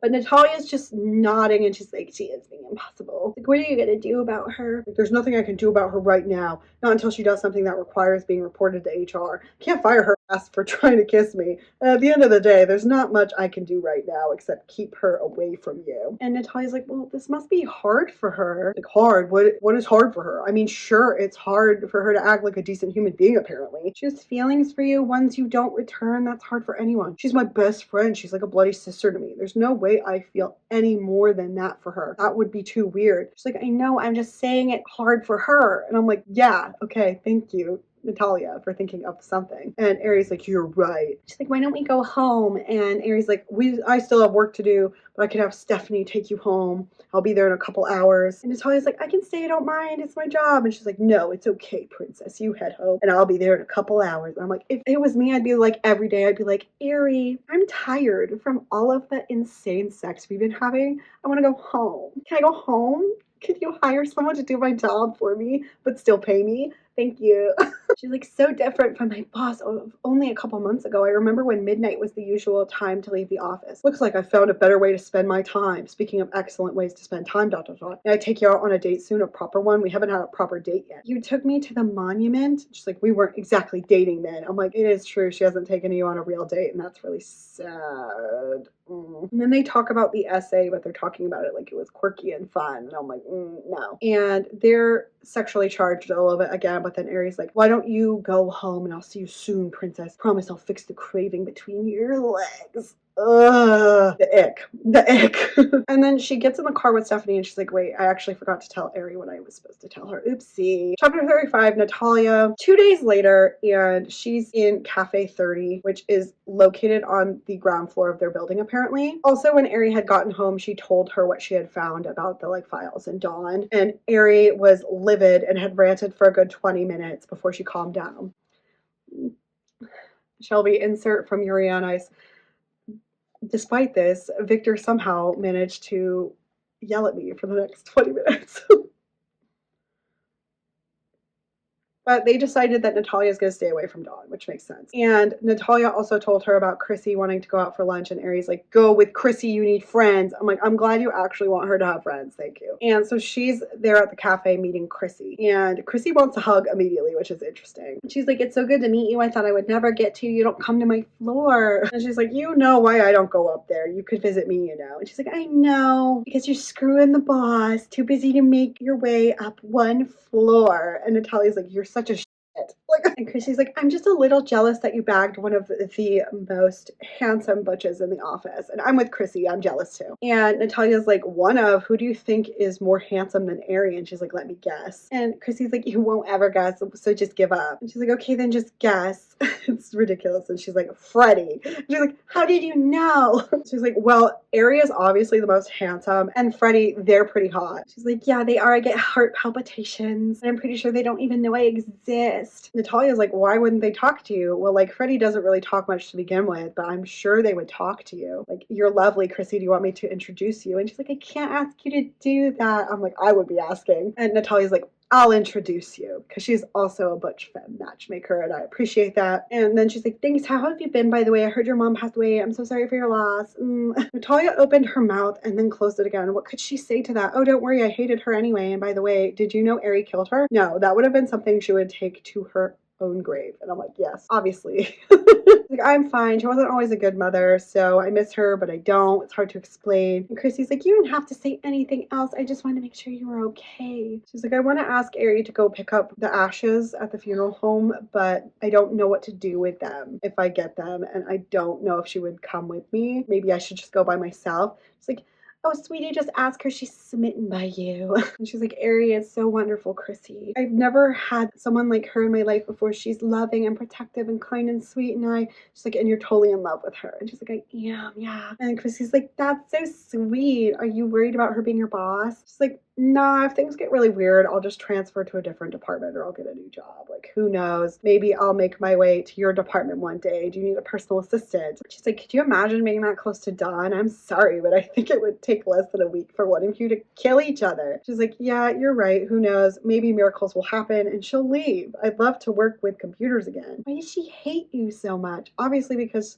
she thinks she stole her woman. I mean, it's not her woman, but she thinks that. You know what I mean? And she's just like, I can't tell you yet. I need to ask Ari if it's okay to tell you. I'm like, girl, you don't need permission. I'd tell her the hot goss. But Chrissy is like, it's okay, I understand. And Natalia's just like, amazing, thanks. And then she's like, oh, I really have to go because they've been hanging out for over an hour. It's like, yeah, I gotta go too. And I'm so glad I have someone to go for mani-pedis with. Oh, and shopping. There's way too much butch energy in our office. Put me in that office, damn.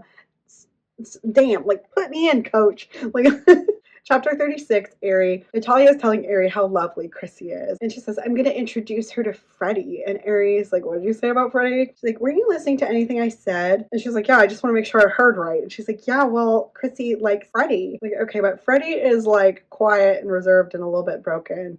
So, like, if Chrissy might hurt them, don't introduce them. And she's like, she's not going to hurt Freddie. Maybe talk their ear off, but she's so kind and sweet. And Ari's like, why does the talking the ear off sound familiar? And I'm like, don't be rude in this Denny's tonight, okay? And Natalia's like, hey, I thought you loved it when I talked to you. It's like, I do, never stop being you. Also, she's like, hey, tomorrow's the anniversary of my parents' death, so I have to go to the cemetery and put flowers. Would you mind coming with me? And Natalia's like, of course I'll come. You don't even have to ask. And she's like, great. I usually leave just after lunch, and then I spend like an hour there. And Natalia nods, and she's like, what's on your mind? She's like, I don't mean to hijack the day you go to visit your parents' graves, but since we will have the afternoon off, can I ask you a favor? It's okay if you don't want to. She's like, just ask for whatever you need, princess.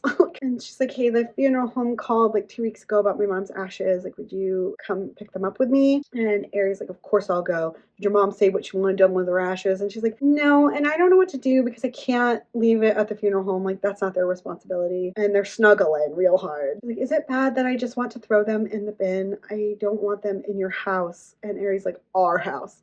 Our house. Like, okay, our house doesn't make me a bad person. And she's like, no, it doesn't make you a bad person. And I agree, it doesn't. Okay. She's like, why don't we pick them up tomorrow and you can keep them for a little while just to see how you feel? And she's like, okay, that sounds good. And Ari feels bad for Natalia because she can't get over the guilt of disliking her mother. And I'm like, I feel bad for her, but she needs some of this grade of autism that I have because, like, I don't feel bad about that kind of stuff. And then Natalia's like, it's been 21 years since your parents died, right? And she's like, yeah, I miss them every day. I wish you could have met them. They would have loved you. She's like, will you tell me about your parents? And Ari is pretty open and is like, sometimes I feel like I'm forgetting everything about them. Like, it's been so long. I had not long before like completing my university degree and already working at their business, which is this one, you know, and they were Charles and Rosa, and they died at only 45, which is sad. Apparently the other driver was like changing a CD and it just hit them, and like they're not exactly sure though because the other person died too and she was only 18 and she's like, she was so young, can you believe it? And Natalia's kind of been like sitting on her lap, but she's worried she's hurting Ari again, and she's like, hey, don't worry about hurting me, I'm not hurt, okay? And then her sister Spencer was only 15 when they died, and she's 6 years younger than Ari, and Ari was her guardian until she turned 18, and her sister Spencer is now a pediatric surgeon, which is cool. It's like, and she's married, right? And yeah, they've been together for 18 years apparently, and she talks about how they grew up in this house, and they go over about how like Dawn's in love with her again, and Ari's just like, I don't know what's going on with her, but I really don't want to talk about her right now if you don't mind. And Natalia's like, okay, like, will you tell me about your tattoos? She's like, yeah, you're persistent, all right. And I'm like, well, why don't you want her to know anything about you? I don't get it. Like, I just want to know you, Ari, and I hope you know you can trust me not to talk about them with anyone else. I wouldn't break your confidence like that. I know, and I trust you with everything I am. My dad was obsessed with marine life in general. He used to joke that in another life he would have been a marine biologist, but back then there weren't many opportunities and he went into security instead. And she asked Ari to take off her sports bra, and she's asking her to explain all of them. There's like a lighthouse and mermaids, and it's all about like her parents and her sister, and it's like nice or whatever, and then they kiss. Then it's chapter 37, Natalia, and she's tired and sore from going to Pound Town. And then Rachel is shouting for her down the stairs, and there's like an urgency in her tone, and she's like, it's not really like Rachel, like she's really put together, she doesn't sound flustered, like something sounds wrong. It's almost lunchtime, and she goes downstairs, and it's the day after they went to pick up the ashes and go to the cemetery, and that's sweet, I suppose. And she gets downstairs and Dawn is down there, and she's angry immediately because she's like, she tried to kiss my Ari. I'm like, okay, what are you doing here? And she goes over to Rachel. Dawn is like, hey, I know you hate me, but you need to forget about that right now. We need to go because Ari needs you. She's like, what do you mean she needs me? And she's worried that Ari is at work or the doctor. And Dawn's like, go get dressed. She had a last minute personal security job come in because Freddie is still off, but it was only supposed to be a quick job, and somebody broke through the barricade and knocked her to the ground, and there was an ambulance because they think she hit her head, and she's going to the hospital, and Natalia is freaking out immediately, and she's like, why was she even doing this job? She's still healing. Like, why? And she's like, well, she was doing her job, something she was quite capable of doing well until you came along. Natalia's like, Rachel, just watch Dawn while I get dressed, okay? And she throws on some clothes, and Rachel gives her like snacks and a phone charger. I'll bring you some clothes to the hospital if she has to stay overnight, okay? And she says, thank you, like, I'll let you know how she's doing. And she leaves with Dawn in Dawn's car. But she thinks about, as they're like leaving and they pass the guardhouse, like, I really should have asked Rachel to take me, called Stephanie. And she takes her phone out of her bag and she's trying to call Ari, and it's ringing and ringing and ringing and nothing is happening. And she's just like, Ari isn't answering her phone. And Dawn's like, probably because she's in the hospital. Like, God, seriously, what does she even see in you? And what a lovely best friend you are to her, criticizing her choice of who she loves. Loves? Dawn scoffs. She's just using you until something better comes along. Surely you know that. What? Like you? For fuck's sake, Dawn. She doesn't want you. When will you get that through your thick skull? Hopefully before you ruin your friendship with her. And then Dawn swerves her car to the side of the road and reaches into Natalia's seat, or like under her seat. She reaches under her seat and it's a gun. Yay. And Natalia's opening her mouth to speak, and Dawn says, shut the f up. I am sick to death of hearing you, of hearing others talk about you. Now you will do as I say, so reach in the glove box. And Natalia does it even though she doesn't want to. And there's handcuffs, and she's like, put them on nice and tight, and we don't want you getting out of them that easily. And she does. She's like, this didn't feel anywhere near as good as when Ari had surprised her with handcuffs one night, securing her to a strategically placed hook near the top of the bedroom door. Yeah, obviously, because that was consensual. And this is not. What? These are two completely different situations. But these handcuffs aren't pleasurable, so don't worry about that. But Dawn is just like driving them with one hand on the steering wheel, the other one on the gun. Like, where are we going? This isn't the way to the hospital. No shit, Sherlock. You finally discovered a brain cell or two, have you? Ari isn't in the hospital. How fucking gullible are you? Tell me, if Ari told you to jump off the Sydney Harbor Bridge, would you do it? I'm like... Dawn is one of my favorite characters. I don't care. She's like, I guess Ari was right then. She's like, about what? She's like, you are a fucking bitch. She's like, what the fuck did you just say to me? And she's like, I said Ari thinks you're a fucking bitch. Like, there's no way Ari would say that about me. Stop trying to piss me off even more. I already want to kill you, though I have a better plan, one that will make her hate you, not want to mourn your loss. And Natalia's just like, whatever you want to believe, honey. And Dawn pulls into the underground parking, and Ari's car isn't there. It's at the office. And Dawn's like, can I trust you not to say or do anything stupid? And Natalia's like, of course.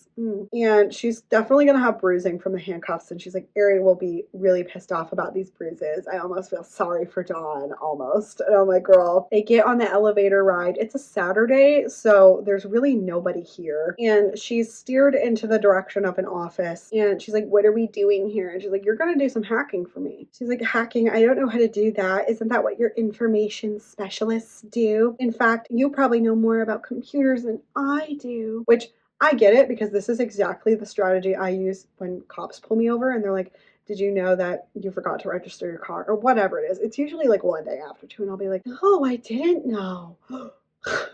Lie to pigs and people who kidnap you, okay? She's like, don't fucking lie to me, Nattybug123. What a disgustingly pathetic username to have. I know all about your little brush with the law. What were you, 14, 15? And I know that your uncle taught you everything. He was called Shadow Master.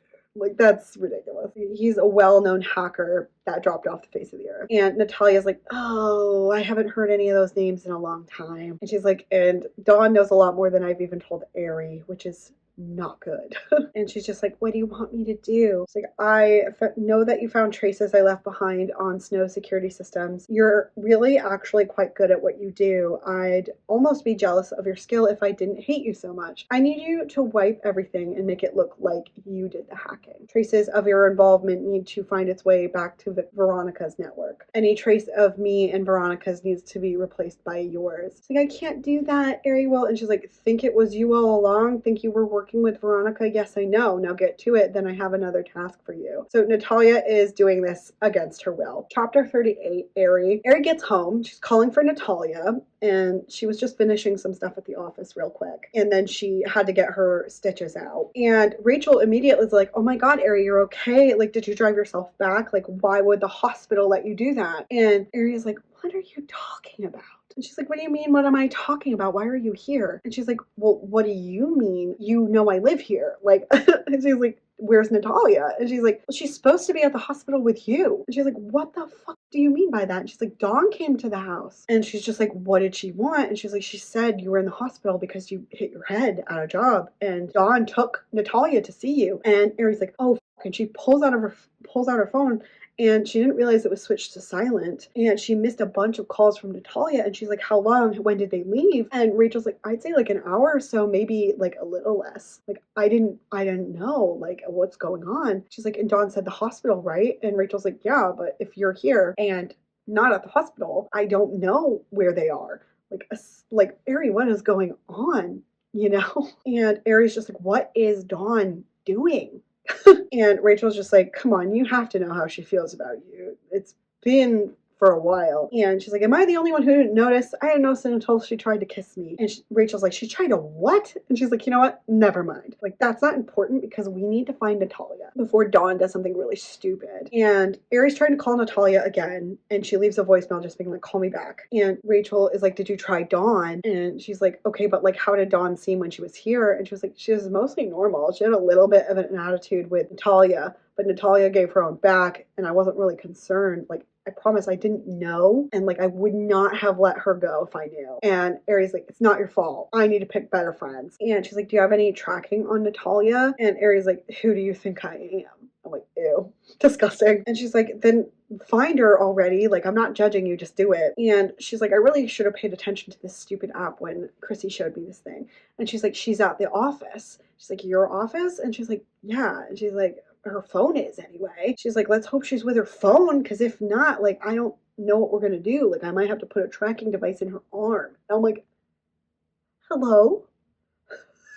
No. But she goes to just grab better clothes and her gun, and she's going back to work, I guess. And Rachel's like, please be careful. Like, I know Dawn's been a little erratic lately. And she's like, please keep her cool and tell Natalia to keep that sassy mouth of hers to herself. And Aries like, I will, especially the last part. And she's like, and let me know when you and Natalia are safe. Chapter 39, Ari. Ari drove to the office. She's trying to make a plan. She's calling Chrissy, and she's like, hi, Miss Snow. And she's like, Chrissy, are you near a computer? And she's like, yeah. And she's like, can you find where Dawn's phone is? And she's like, yeah, just give me a few minutes. I should have the info like in a minute. She's like, has something happened with Dawn? And she's like, I'm telling you this because I know that you're becoming close with Natalia, and I might need your help again today, but you can't tell anyone else. And she's like, of course, Miss Snow. And she's like, just call me Ari for now. She's like, Dawn came to my house and took Natalia, and I tracked Natalia to the office with that app. But like, her phone might just be there, not her. So I also want to make sure Dawn's there too. And she's like, do you want me to call the police or anything? And she's like, no, not right now. I just want to deal with this by myself. If I send you a message to call the police, then do it. But until then, wait for me. And she's like, of course. Like, it's so weird to call you Ari though. And she's like, yeah, Dawn's phone is at the office. And she's like, thank you, Chrissy. Like, I'm sorry to bother you on the weekend. She's like, it is not a problem. Please let me know when everything's resolved, and then I can stop worrying about you guys. And she's like, I'll tell you. And Chrissy, can I see you in my office on Monday? Like, it's nothing bad. I just want to talk to you about something.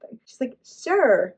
She hangs up the phone, and she hopes that Natalia's okay. And she's still going like, I don't know what's gotten into Dawn. And I'm just like, okay. But she gets there. She sees that Dawn's SUV is there. She hears murmurs coming from Dawn's office when she finally gets up in there. And she sees that Dawn has a gun. And she's like, why does Dawn have a gun right now? And she's like, I knew that she had one, but I didn't think that she would like need it for anything. And she can hear Natalia running her sassy mouth. Chapter 40, Natalia. She's like, you're gonna get into so much trouble when Ari finds you. She's like, do you really think I care about Ari? She's nothing compared to me. Why don't you come over here and I'll prove it? She's like, no thanks. She keeps me completely satisfied, if you must know. And come to think of it, you probably do. I'm sure she told you, or you've heard us in her office once or twice. Are you jealous? Everyone knows you want Ari for yourself. She's like, God, you were such a snarky fucking bitch. Ari was right about you. Natalia's just like staring at her, and she's like, I know Dawn's just trying to rile me up. And she's like, Ari was right about you. You're desperate. As if I would want someone like Ari. It's like, oh, that's why you tried to kiss her then? Because you don't want her? And she's like, she told you that? She's like, of course she tells me everything. Absolutely everything. And Dawn's just like looking extra mad. And she's like, get to work. I want this done before Ari gets here. And when she does arrive, you need to tell her it was you who did this. It's like, I'm not going to do that, which I don't know why you would announce that. She's like, also, she won't believe a word that comes out of your mouth. She's like, I've known her for most of my life and her life.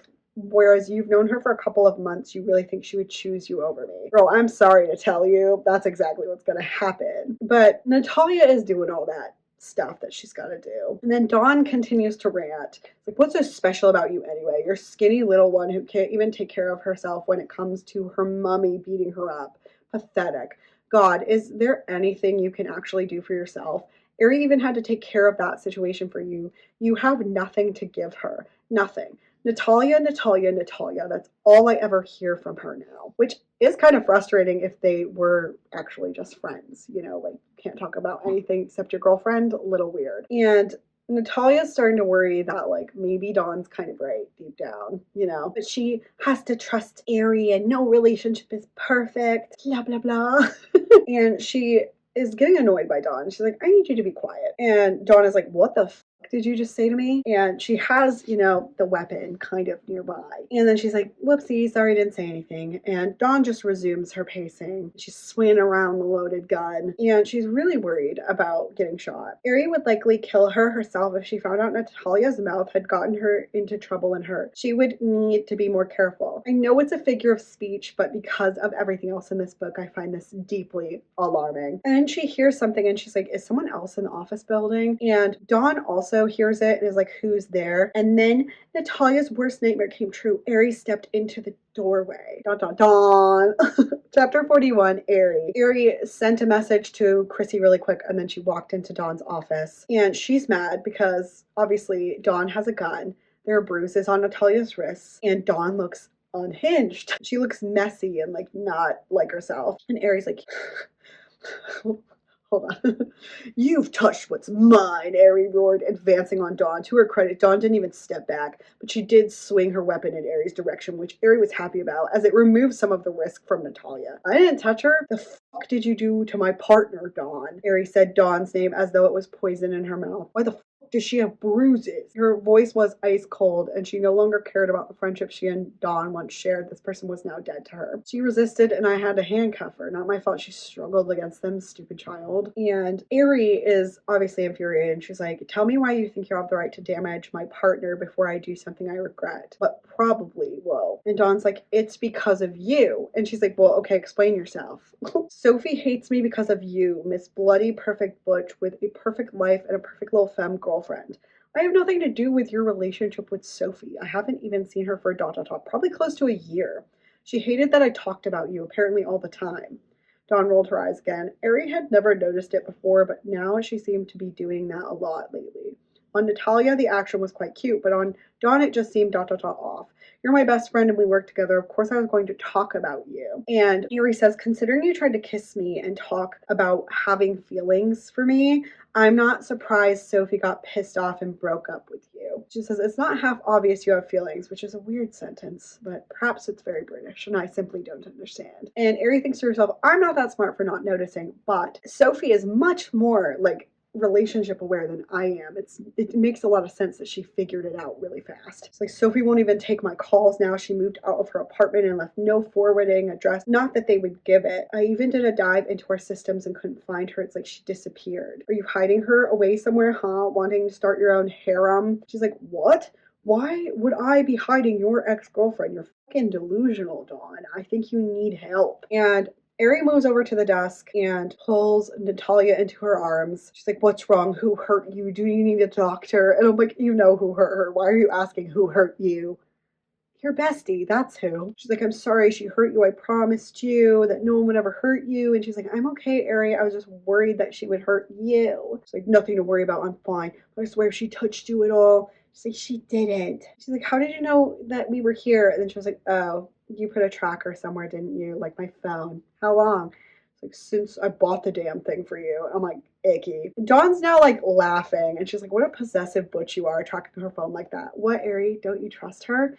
She's like, I trust her implicitly. It's more that I don't trust the other people with her. Looks like I was right to put that software there. And Dawn's like, you couldn't install software if your life depended on it. I think that's so funny. She's like, no, that's what I pay people to do. Chrissy's really good at her job. She tracked your phone here. She's like, what? I'm gonna fire her. Why don't you trust me to put this software on? She's like, firstly, you're not going to be firing anybody. She's like, secondly, you don't like Natalia, so why would I have you put something on her phone? Like, hello? You'd probably make sure you could see everything she did on her phone. And Dawn kind of looks like a little bit sheepish, and Ari feels sick. This woman had been her best friend for 20 years, and she'd thrown that all away. Jealousy is a cold-hearted bitch. Like, you were my most trusted, Dawn. I never once thought, how could you do this? Yes, Dawn, how could you? Oh, come on, Irina. Surely you know by now she is completely in love with you. And it's a different voice outside the office and everyone spins around. It's chapter 42, Natalia, and Natalia says, Veronica! And she's like, this is the last person I thought who would be here. And Ari's like, what are you doing here, Veronica? And she's like, yeah, my IT team thought that it would be great to tell me on a Saturday that someone from here had accessed our network. Now, who do you suppose that could be? And she like stares at Natalia. And Natalia's kind of like shrinking. And she's worried that Veronica is armed. And Ari's pulling Natalia close and is like, what are you talking about? And she's like, which part of it? I've said like only a couple of things in the very short minute that I've been here. Veronica is a real one. I just know she's like the classiest femme you ever did see. She's like, Natalia hasn't been in your system since you were arrested. And Veronica's like, oh, so you're admitting that it was you. She's like, I had wondered. She's like, then I thought perhaps this little patsy here might have done it. She points at Dawn and tried to put the blame on you. She's like, for some reason, she really gets her rocks off on us being unhappy with one another. And she's like, although it appears you're well aware of why, based on, the conversation I was overhearing. And she's like, you know very well it was me who asked Natalia to do that. Don't insult anyone's intelligence by pretending you didn't. And Veronica's like, why were you in there today, though? What was your end goal? Me getting arrested, I presume. And Natalia's like, no, Dawn made me. And Veronica's like, made you. She's like, how does a grown woman let someone else dictate their actions for them? Which is a good question. And she's like, unless. And she's like leaning on the door frame. And Ari's like, unless what? Just what was your end game here? Dawn is like having her villain monologue, okay? You want to know? She's a fucking child, Ari. How could you want her over me? I've known you for so long. Instead, you go for someone who is practically young enough to be your daughter. Pausing, Dawn took a deep breath as if she hadn't managed to fill her lungs properly. It was fucking easy to get to you. You have this massive thing against Veronica, and it wasn't even her. Oh, sure, some of it was her, but really, ... Dawn doubled over laughing, holding her belly. Her laugh was a little wheezy, like from where Ari's arm had rested against her throat. It was easy to pit you against each other. She hates you as well. In fact, she hired me to fuck around with our system and cause havoc. Then she blamed you for Benny after I ... and she trailed off. And Veronica's blood drains from her face because of the Benny comment. And Natalia's like, I'm really glad I'm not Dawn right now. And Veronica moves slow and cat-like, like a large feline stalking her prey. Dawn doesn't seem to know the danger she's in. She's like smiling as Veronica goes over to her. There's a flash of metal near Dawn's throat, and Natalia's like, no, babe, please don't go over there. Like, I can't lose you. And Ari's like, you'll never lose me, but I have to do something. Stay here. And she's really worried about it. And Ari's like, Veronica. Damn, it sounded like Ari's voice when she was trying to seduce her. She wasn't concerned, though. She knew it was for show, that Ari was trying to draw Veronica's attention from Dawn. She's hoping Ari gets the knife from, I thought it was a gun, but it's a knife. Of course it's a knife. There's way more knife crime in the UK. I should know that by now. And Veronica is like, get away. This bitch is mine to deal with. And Ari's like, put the knife down, sweetheart. We don't need any more blood spilled here today. And Veronica's like, I'm warning you, Snow, back off. I'm like, I love her. And there's a little trickle of blood going down Dawn's throat now. She's like, Veronica, I'm going to need you to give me the knife. Benny is going to be fine. There's no need to go any further, sweetheart. And she says, Benny isn't okay, actually. The doctors had me sign the withdrawal of life support paperwork today, and he's going to die, Ari. This bitch did that. I'm like, let Veronica slice him up, I say. Ari is like, Jesus Christ, what did you do to him? Dawn. Like, I should let Veronica kill you. Dawn is just like, please don't. She's gonna kill me. Ugh. Like, and Aries like, well, you killed her brother, so. And Natalia's like, maybe we should just have the police deal with this. And Veronica's like, the police, because she said a cab. I love her. And Aries like, think about it, Veronica. Killing her will give you one moment of joy. Knowing she is in jail will entertain you for the rest of your life. Veronica has like a huff sigh, which I get. She's like, I'm warning you, if this bitch doesn't confess and accept the maximum sentence, she will find herself with my knife sticking out of her corroded artery. I'm not fucking kidding. Again, I adore her. Chapter 43, Natalia. So it's about 2 hours after, and Dawn was led away by knife point, and the police briefly interviewed all of them. And then they're saying, hey, we'll reach out if we need anything. Natalia turns to Ari after, Veronica's like finishing up with her interview, and she's like, sweetheart, huh? And Ari's like, I'm sorry, princess. I didn't mean anything by it. I was just trying to get the knife, honey. And she's like, I was just teasing. I knew the end goal. And I was like, okay, if you say so. I think I still might be a little murderous. And Aries like, I feel like I need to have you. I was worried something would happen, and I'd never have forgiven myself if you were injured or worse. I'm like, ooh. But they're like kissing a bit, and Natalia's like, hey, we need to stop. Veronica's still here, and the police are still here, but Natalia wants it too. But Veronica comes out and is like, get a room. And I'm like, I love this girl. Natalia's like, it appears we already have one. I'm like, okay, whatever. And Veronica's like, laughs at that. And she's like, well, the police are gone, just so you know. And Aries like, look, we are probably never going to be friends again, but I'm glad to know that you weren't behind this, not the worst of it. And Veronica's like, I'm glad you didn't arrange for Benny to get hurt. And Aries like, you know I would never do that. That kid was like a brother to me. I've known him since he was a baby. And Veronica's like, you better not hurt this one. She's good for you. And she's pointing at Natalia. And then Veronica's like, you're one lucky femme. Aries is quite the butch. You'll have to fend off many women in your time together. Once Ari has her sights set on someone, as she has her sights set on you, she won't let go of them easily. I'm like, well, I don't agree with that, because she was with you for 15 years and she just threw you out like you're yesterday's trash, so I don't agree, but whatever. And Natalia's just like, thanks. And Ari is just like, just wait a minute, Natalia, honey, I want to talk to Veronica quick. And she hugs Veronica, and Veronica starts crying. Natalia also goes to hug both of them, which is nice. And Ari's just like, I'm really sorry about Benny. And Natalia's like rubbing Veronica's back, and then eventually she pulls away and she's like, well, Ari's like, please let me know about the funeral. And Veronica's just like, I'll let you know, yeah. And it would be nice if both of you attended. I'm gonna take off because I gotta get to the hospital, okay? But I'll see you around. And Natalia watches Veronica leave, and she's like, I kind of wish I looked as sexy in heels as Veronica does. I'm like, girl, her brother is about to get the plug pulled on him. I think we are being deeply weird. Chapter 44, Aries. Aries grabbing Natalia, pushing her up against the walls, like, now where were we? And she's like, hey, I thought we were going home. Like, Rachel's probably really worried. And she's like, oh, and she texts Rachel and she's like, okay, now I'm going to go back to kissing you. And Natalia's like, yeah, we were kissing, but I think I would like us to do it at home. She's like, I want you right now, but no. And they're both really into it, obviously. She's like, but I really want us to like do certain things we can really only do at home right now, okay? And Aries like, of course, princess, which is the correct answer, thank you. And then they reminisce a little bit about the first night they were together or whatever, it's fine. And they drive home, and Rachel has already left for the day, and they're going to talk to her later. And they silence their phones because they're like, no interruptions. Now take me to bed. And they're like, let's shower together. I'm like, okay. And they do. Here's some all-you-can-eat Natalia buffet, okay? And she's very desperate, and she calls Ari a tease, and they're gonna do the spanking scene, okay? Because that's what we've been building up to, obviously. And we do that, and it's pretty consensual, and it's fine, so it's whatever. There's comments on the moisture level. It's that kind of a scene. It's what it is. And also, Natalia does some mouth stuff to the strap, okay?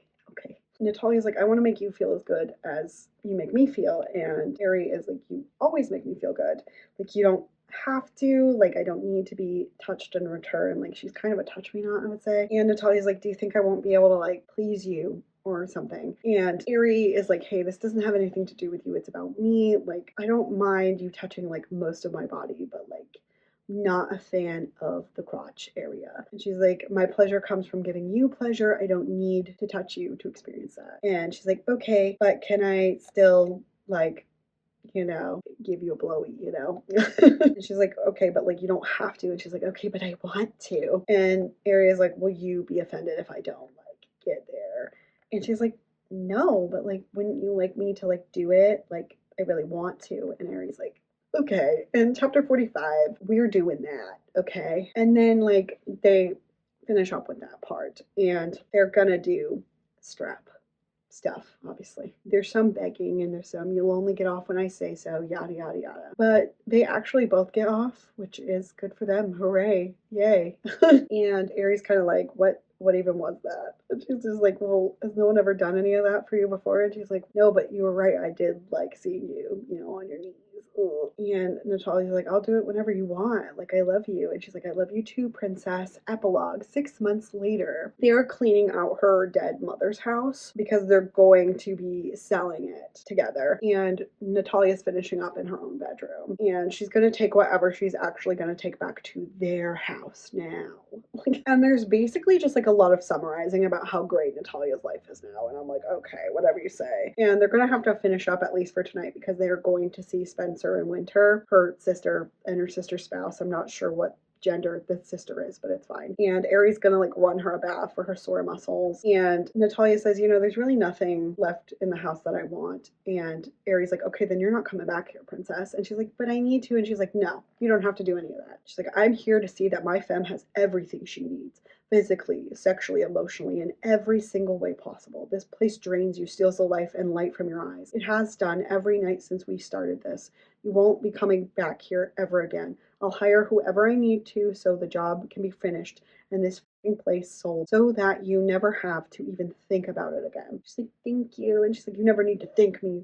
You are mine, princess. I'll always protect what is mine. And then that's the end of the book. Woohoo! Okay. So, conclusion, everybody. Like, how are we feeling? You know, book was close to being something I could have really wanted. There were so many parts I really enjoyed, and I do feel like where their relationship went in the second half made me start to kind of forget some of the really shady, messed up stuff in the beginning. And I just like, I can't get behind it. I truly can't.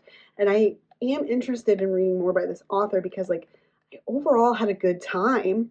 I liked the idea of the suspense, romance, and the setup and everything, but it just did not end up being what I wanted it to be. And that does make me pretty sad because I was having a pretty good time with it. I gave this book a 2.5 out of 5 on Storygraph and Page Found. It just didn't hit, and it's really because of the first part with all the essay and the controlling, weird, manipulative behavior, quite honestly. What did you guys think about this book? Let me know in the comments. Leave like a gun emoji or like an eggplant emoji. I don't know. Let me know what you thought about this book. Would you guys read more? Would you like me to read more? There are 2 more books in this series. I would totally do it. Let me know in the comments down below. Don't forget to like, comment, subscribe. It really helps the channel. And I will see you guys in the next one. I hope you all have a great weekend, and I will see you next time. Bye.